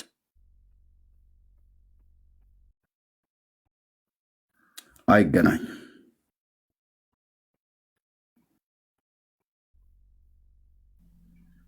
ፓስተር አላዛር ያኔ እንደዚህ ነበረ እየመጣ ሲያገለግለን የነበረው። እሱ እዚህ ጋር ነው ያለው። እዚህ ጋር መደድ አለ፣ በዚህ በኩል አለ። ፓስተሮቹ ከእሱ ጀርባ መድረክ ላይ ነው የሚቀመጡት ፓስተሮቻችን። በዚች በኩል ወደ ሽንት ቤቷ የሚያስኬድ መስመር ነው መንገድ ነው ያለው። የምታውቁት 6 ኪሎ አጥቢያ የነበራቸው እና እኔ እዚች ፊት ለፊት አካባቢ ላይ ባሉት እዚህ ረድፍ ላይ ነበር ቀመጥ የነበረው። ወይኔ የሚጸልዩት ጸሎት በጌታ በኢየሱስ ክርስቶስ አባት ሆይ አባት ሆይ አባት ሆይ በቃ የልዑል እግዚአብሔር መንፈስ ጉባኤውን እንደሚገዛው ያየሁትኝ ገና ብዙም ዓመት እንኳን አልሆነኝ በጌታ የመጣሁበት። እንደው በጣም የጠነከረ ክርስቲያን እንኳን ብለህ የምትለው አይደለም። ከዚህም ወደኋላ አለ ከ90 አሁን ይሄ 96 ነው። 95 እንደውም ሞጆ ላይ ኮንፈረንስ ሁሉ ይዤ ሄጃለሁ። ሽብሸባ ኳየርን አሰለጥን ስለነበረ ማለት ነው።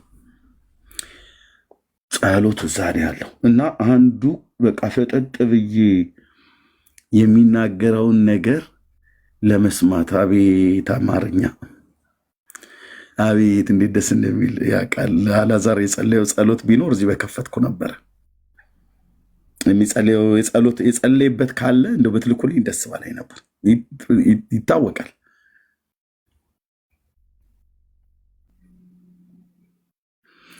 ጌታ ኢየሱስ ማን እንደሆነ እንዳውቅ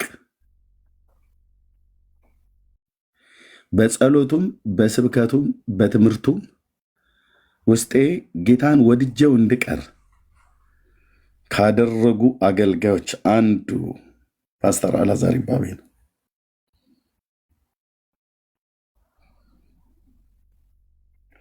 እኔ ማጋነን አይደለም፣ ጴንጤ ስለሆንኩ አይደለም፣ ጌታ ኢየሱስ ምስክር፣ በስሜት አይደለም የምናገረው።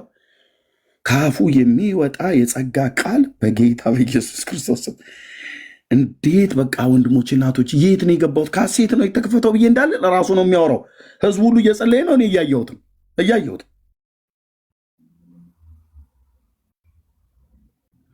በልሳኖች እንኳን ስጸልዩ ራሱ እንኳን አልተደናገጥኩም።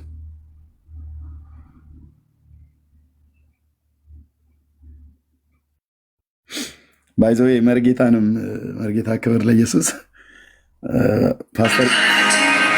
ፓስተርዬ ነው ያስተዋወቀን። የነዚያ ዘመን ማለት ነው። በጣም ነው የሚዋደዱት የነበረው። ደግሞም አብረው ያገለግሉ ነበር። ኤኒዌይ እና ጸሎት ተብሎ ሲባል ወንድሜ ለካ ጸሎት ከዚህ ከእግዚአብሔር ቃል በተቀዳ እንጂ የሆነ ሰው የሆነ ደብተራ ግጥም ገጣጥሞልህ እዚህ ላይ እንዳስቀመጠው አይደለም። ሰላም ለጽንሰትኪ እያልክ የምትለው አይደለም ጸሎት። ሰላም ለአስናንኪ፣ ለጥርስሽ፣ ለአንገትሽ፣ ለመቀመጫሽ እያልክ የምትለው አይደለም ጸሎት። የሆነ ሰውዬ ሽማግሌ ሰውዬ ፀጉሩን የምታደናንቅለት አይደለም ጸሎት። አንገቱና ወርቹ ጀርባውና ምናምን ነገር ብለህ የምትለው አይደለም ጸሎት። ሰላም ለጽንሰት ከወለት ከብሩክ ብለህ ጊዮርጊስን ምን አሁን ተጸነሰ አልተጸነሰ?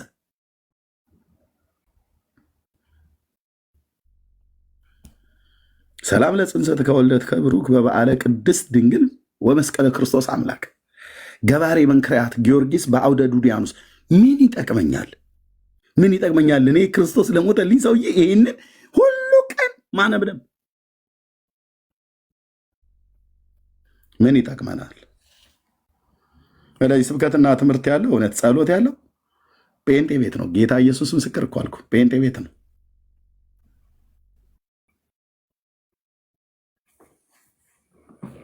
ጴንጤ ቤት ነው ያለው እና ይህንን በዘመን ያይቻለሁ። እግዚአብሔር ለዘላለም ስሙ ይባረክ። ያን ዘመን ሳስበው እንባ ይቀድመኛል። እውነት ጌታ ኢየሱስ ምስክር፣ ያን ዘመን ሳስበው በቅዱሳን ጉባኤ የትኛውን ቤተክርስቲያን ላይ ስትሄድ እኮ እንደዚህ ነው። ቃለ ሕይወት ስትሄድ እንደዚህ ናቸው። ሙሉ ወንጌል ስትሄድ እንደዚህ ነው። ተመሳሳይ መንፈስ ነው የሚሰራባቸው። አንዱን እግዚአብሔርን ቃል የሚሰብኩት፣ አንዱ ከሌላ ቦታ ላይ ተጋብዞ ሲመጣ ተመሳሳይ ነገር ነው የሚናገሩት። በተመሳሳይ ስፒሪት፣ በተመሳሳይ ጸጋ ስጦታ፣ በተለያዩ ጸጋ ስጦታ በአንድ መንፈስ ግን አንዱን የእግዚአብሔርን ቃል እንዴት እንደሚሰብኩት እግዚአብሔር ስሙ ይባረክ። ይኸው የኦርቶዶክስን ይልኝ መልካ ኡራኤል መርጌታ መጣ። ይኸው መሪ ለቅቅ ያለው ይህን የኦርቶዶክስ ጸሎት ይኸው ቀጥሎ ይዩት። ይኸው ፍሩሃ ነው የሚለው አማልክኩሙ ነው። ኧረ በለው መርጌታ እዛው። አሁን ይህንን መድኃኒዓለም ፈቶኛል፣ እኔም አንተንም ፈተዋል። ግን በለው ማይክን ክፈትና በለው ጸሎት ሄዳ መሪ ማይክን ሚዩት ነው።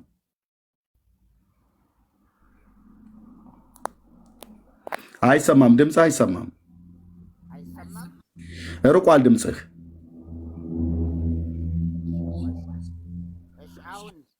ሩቅ ነው መርጌታ፣ ድምፅህ ሩቅ ነው ድምፅህ። ኤርፎን ካለ ኤርፎኑን እቃለው። ሩቅ ነው ድምፅህ።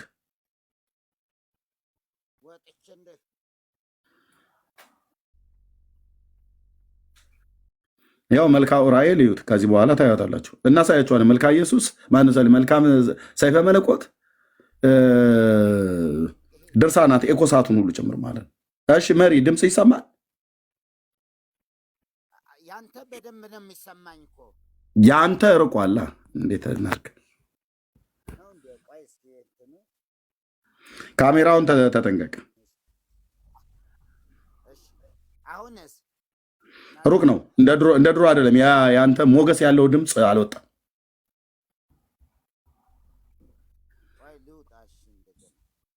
ውጣና ከእንደገና አስገባሃለሁ። እሺ ምንድን ነው ትርምሱ? ነው ያን ያለ ነው።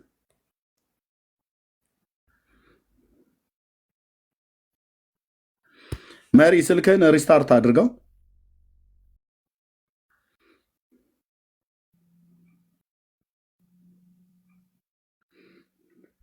ሻውዚን አሉ ማናቸው?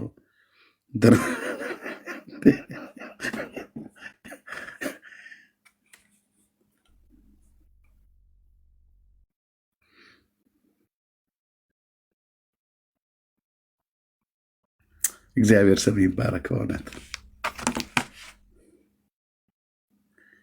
እግዚአብሔር ስም ይባረክ። ወንድሞች እናቶች፣ መቼም እኔ ላጠራጠራችሁ ፍርግ ያደርግ፣ ግን ይህን ያህል ግን በደንብ ታስተውላላችሁ አይደል? የወንጌል አማኞች አምላካችን ማን እንደሆነ እንደው ታውቃላችሁ። ግን እንደው ዝም ብሎ ቅር የሚለው ሰው ካለ ለማለት ነው። ታው ችግር የለውም። ዲያቆን ስዩም ነው፣ ችግር የለም። ቢደበቅ እሱ ሪፖርት ያደርጋል ብዬ አልጠረጥረውም። ኖ ችግር የለም ወገኖች። ጌታችን ኢየሱስ ክርስቶስ ድንቅ ነው። እንዴት ድንቅ አምላክ ነው እኛ የምናመልከው! እንደምን ኃያል ነው እኛ የምንሰግድለት! የኃይል ሁሉ ጉልበት፣ የፍጥረት መሰረት! እንዴት ድንቅ አምላክ ነው እኛ የምናመልከው! ምን ሆኖ ነው ወገኖቻችን የተተረማመሱት? እንዳልኳችሁ እንደው ዝም ብሎ መቼም ከሌሎች ዲቤቶች ሁሉ ይልቅ በጣም እውቀት የፈሰሰበት እንደ ጎርፍ ምናምን ነገር ብዬ አልልም። እውነት እኔ አልልም። ፈሌ ይል ከሆነ ሊል ይችላል። አቤት ስዩም እየቆሽ እንደዛ ብዬ አልልም። ታዲያ ምንድን ነበር ብላችሁ ካላችሁ መርጌታ የት አለ? ወጣና እኮ ቀረ። ምን ነበር ብላችሁ ካላችሁ የመንፈስ አሰራር ባለውን ነገር ታውቃላችሁ ወገኖች። ለዚህ ነው መተረማመሱ እስካሁን ድረስ አልለቀቀም።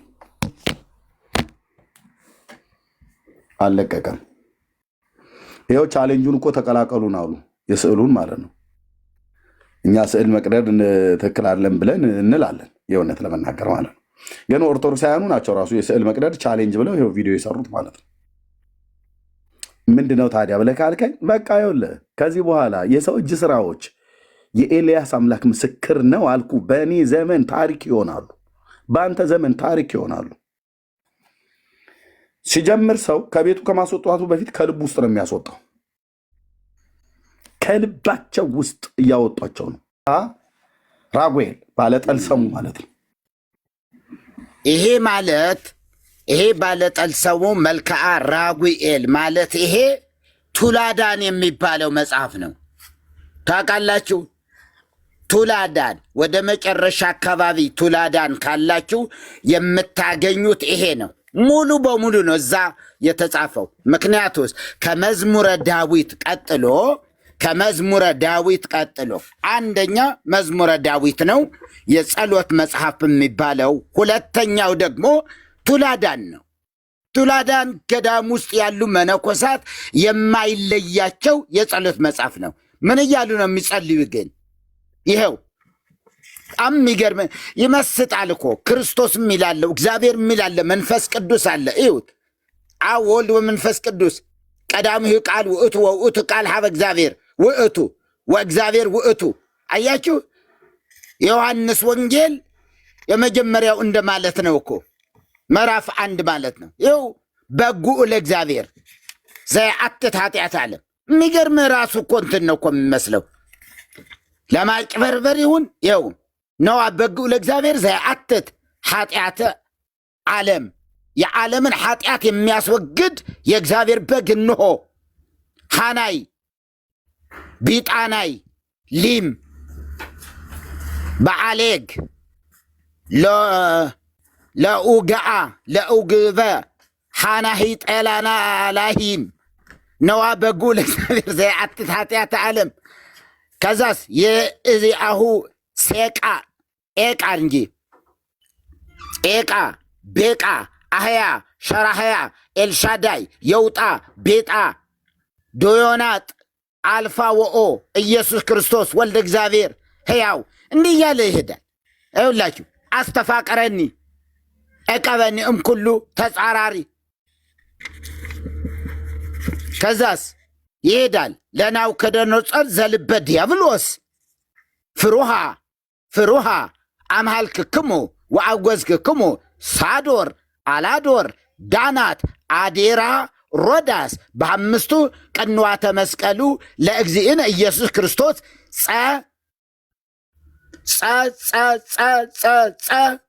ዮ ዮ ዮ ዮ ዮ ዮ ዮ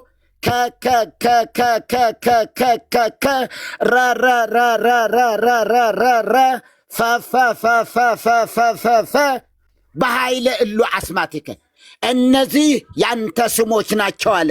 ኢየሱስ ማለት አቅቶት የተገለጠው ወትሰምዮ ስሞ ኢየሱስ ስሞ ትየዋለሽ የሚለውን ስም ትቶ እዚህ ረረረረረ በተባለው ስሞች ጸጸጸጸጸጸጸ በሚባሉ ስሞች ዮዮዮዮዮዮዮ በሚባሉ ስሞች ከረረረረረረ በሚባሉ ስሞች ያህል አጭበርባሪ ይሄ ነው።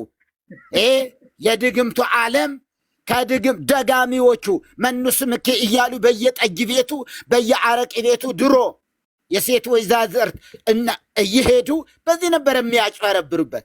ከዛስ የእግዚአብሔር ስሞች ጨመሩበትና ቱላዳንን አውደ ነገስትም እኮ እንደዚህ ነው የሚለው። ልዩነት እኮ የለውም። እሱ ጋር ቶቤል የሚለው ጋር ጀምረው መርጌታ በጣም ከባድ ነው ይሄ ጸሎት። በጣም አጋንንትን ያባራል ብለው ማለት ኃይለኛው። አያችሁ ቶቤል ይኸው ቶቤል አሽማሽል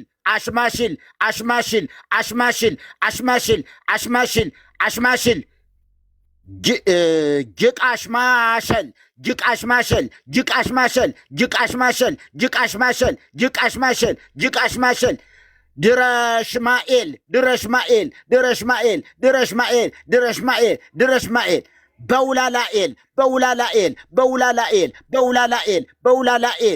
በውላላኤል ዘአብራህከ እሳተ ሶዶም ወገሞራ። አያችሁ እንዲህ እያላችሁ ነው እየጸለያችሁ ያላችሁ። ይሄ ነው ትልቁ ጸሎት እነ ገብረ ኪዳን የሚጸልዩበት ዋና ከዳዊት ከመዝሙረ ዳዊት ቀጥሎ ይኸው መዝሙረ ዳዊት ይሄ ነው መዝሙረ ዳዊት፣ በግዕዝ ብቻ የሆነ መዝሙረ ዳዊት። ይኸው መዝሙረ ዳዊት። ይሄ ደግሞ በግዕዝና በአማርኛ መዝሙረ ዳዊት፣ ግዕዝም አማርኛ በአንድ ይኸው። ይሄ ግዕዝ ነው፣ ይሄ አማርኛ፣ ይሄ ግዕዝ፣ ይሄ አማርኛ። መዝሙረ ዳዊት የድሮ የሚባለው እትም ነው። ይሄ መዝገበ ጸሎት የሚባል ነው። መዝገበ ጸሎት ይሄን አቅፎ የማይ ሰው አለ እንዴ? ይሄ መዝገበ ጸሎት ወደ 90 ሰባ ምናምን ይመስለኛል። የኔ ትንሽ ነው። ኤርምጋ በጣም ብዙ ነው ያየሁት። እንጃ ነው ቁጥሩ። ባለ 78 ነው የኔ መርጌታ፣ ባለ 78 ነው ይማረ። አሁን 78ቱን እነዚህን እስኪያነብ ድረስ መጽሐፍ ቅዱስ ድርሻ የለው። ምክንያት ውስጥ 77 ይላል ሱባኤ ሳቤላ፣ ሱባኤ ሳቤላ እስከ ሱባኤ ሳቤላ። ከመዝሙረ ዳዊት ቀጥሎ ነው እሱ ጸሎት የሚጸልየው ያለውት ማን ነው እንዴ? ይሄ እኮ የታመነበት የሊቃውንት በሊቃውንት ጉባኤ ቤትም ቢሆን የአባቶቻችን ጸሎት እየተባለ የሚነገረው እኮ ይሄ ነው። መርጌታ ዲያቆን ስዩም የኦርቶዶክስ ቤተክርስቲያን ዲያቆን ነው እና በጣም አመለሸጋ የሆነ ወንድም ነው። በደንብ አውራው። ቴንኪው። ይኸው እነዚህ ሁሉ አየህ፣ ይሄ ጸሎት ነው። መልክዓ ራጉኤል ማለት በራጉኤል ቀን የምታነበው የታለ? እዚህ ጋር ድርሳነ ፋኑኤልን እሱ ጋር ሰማያው አረንጓዴ አሁን ይዤው ነበረ። ወረምበስ የቁጭ አደረኩት።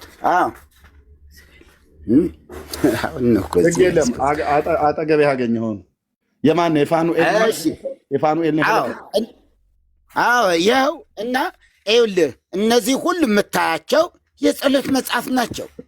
ይሄ መጽሐፉ ትክክል ነው አይደለም የሚለውን በደንብ አድርገህ ይኸው የኔ ወንድም። መልክዓ ራጉኤል ባለ ጠልሰም ሲሆን አየህ፣ መፍትሄ ስራይ ለመሰሪያን መፍትሄ ሀብት ወመግረሬ ጸር መልክዓ ፋኑኤል ሰዳዴ ሰይጣናት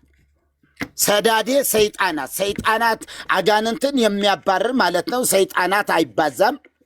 ሰይጣን አንድ ስለሆነ ሰይጣን አንድ ነው። ሰይጣናት አይባልም፣ አጋንንት ይባላሉ ጭፍሮቹ።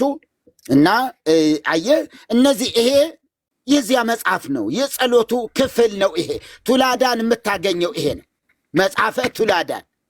አሁን ድርሳነ ራጉኤል ነው አይደል? ድርሳነ ራጉኤል ግን ቱላዳን ይሄ ነው።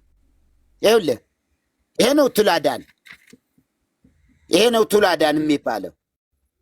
የሚታይ ከሆነ እየታያች ከሆነ ይኸው መጽሐፈ ቱላዳንን እንዲህ ነው የምታገኙ ሙሉን።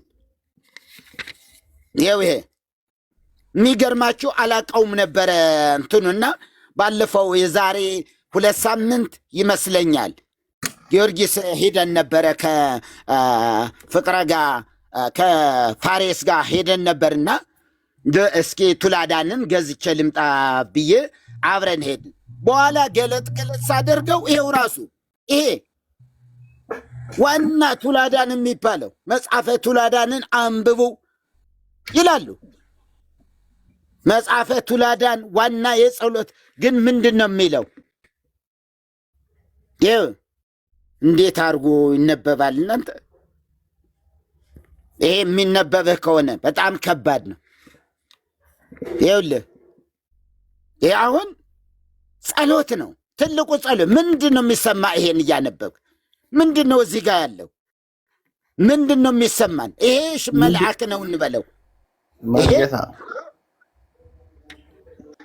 ምንድን ነው የሚታየውት ለእርሶ? አሁን እሱን ሲያዩት ምንድን ነው የሚታየውት? ገልብጡት ወደዚህ፣ ከሚካኤል ጀርባ ወደዚህኛው፣ ወደዚህ ወደ ግራዎት፣ አይ ወደ ኋላ አንዴ ግለጥ፣ ወደ ኋላ ላሳይ፣ ወደዚህኛው አንድ ግለ አሁንም አንድ ጨምሮ። እሺ እሱን ሲያዩ ምንድን ነው የሚታየው? በዘንዶ የተከበበ መስቀል የያዘ በግ። ትርጉሙን ያውቁታል አያውቁትም? ትርጉሙን ያውቁታል? እርስዎ መርጌታ ከሆኑ መርጌታ ከሆኑ ጥያቄ አለው እንዴ? እነዚህ ማን ማን ይባላሉ እኮ?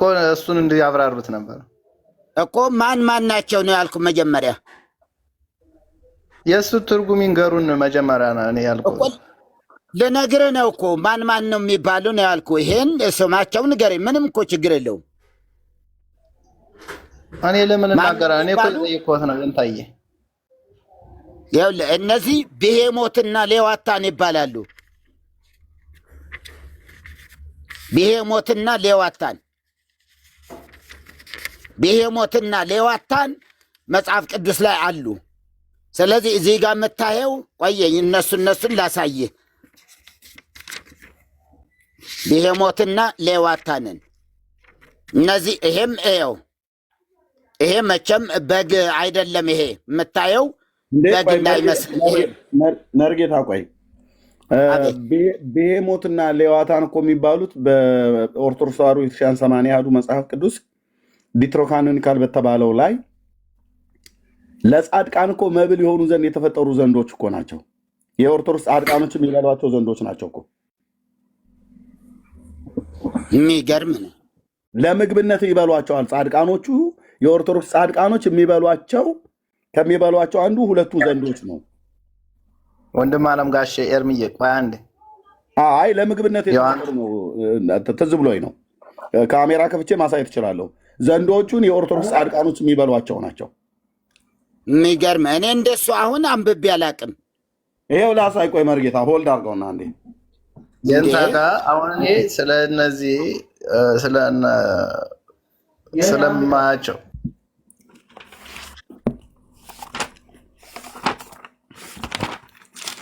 ኦኬ አንዴ ብሄሞት እና አይ ቲንክ የትኛው ላይ ነው?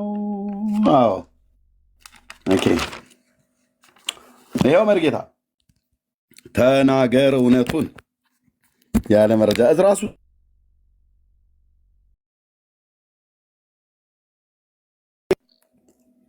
ሀሳቡ ስለመጣልኝ ትልቁ ላይ ላድርገውና ከዛ መልሼ ለዲያቆንና ለአንተ ሰጣለሁ ጊዜው። ኦኬ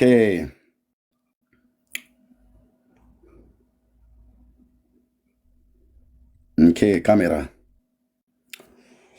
እሺ። መጽሐፈ ዕዝራ ሱቱኤል ዲትሮካኖኒካል የተባለው ነው። ከዚህ ውጭ ሌላ ጋ የለም። ምናልባት የሚያሳዩ ካሉ ሌሎች መታ ያሳያሉ። በዕዝራ ሱቱኤል ተጨማሪው ዲትሮካኖኒካል ላይ 80 አሐዱን ሙሉ በሙሉ ሳጠናው ከያዝኩት ክፍል ነው እና ቁጥር 52 ምዕራፍ 4 ቁጥር 52 ላይ እንደዚህ ይላል። በሰባተኛውም እጅ ባህሩን ሌዋታንን ሰጠ፣ ይኸውም ለምትወዳቸው ለጻድቃን ምግብ የሆኑ ዘንድ ሌዋታንና ብሄሞትን ጠበቅካቸው። ሌዋታንና ብሄሞት የሚባሉቱ አሁን ቅድሜ ነገርከን ማለት ነው። መርጌታ እያየሁ ነው። መሪ ያየሁት ነው። ይኸው ለምትወዳቸው ለጻድቃን ምግብ የሆኑ ዘንድ እንዲበሏቸው ማለት ነው። ጻድቃኑ እንዲመገቧቸው መብል የሆኑ ዘንድ ሁለቱን ዘንዶች ብሄሞትና ሌዋታን የተባሉትን ጠበቅሃቸው ይላል። ኤርሚያስ ጋር ውልፊት የለም። የሆነ ነገር ሳነሱ የሆነ ታሪክ ትዝ ይለኛል፣ በመጽሐፍ ቅዱሳቸውም ማለት ነው። ይሄ እንግዲህ መጽሐፈ ዕዝራ ሱቱኤል የሚኮሩበት የጴንጤ 66 ነው የእኛ 80 አሐዱ ነው ብለው የሚሉት መጽሐፍት ውስጥ ማለት ነው። ምዕራፍ 4 ዕዝራ ሱቱኤል ቁጥር 52 ላይ ጻድቃኖቹ ዘንዶ ነው የሚበሉት ማለት ነው። የኦርቶዶክሶቹ እነዚህ ብሄሞትና ሌዋታን የሚባሉት ማለት ነው። ለምሳሌ መጽሐፍ ሄኖክ 16:12 ላይ አለ። ሄኖክ 16:12 ሄኖክ 16:12 ላይ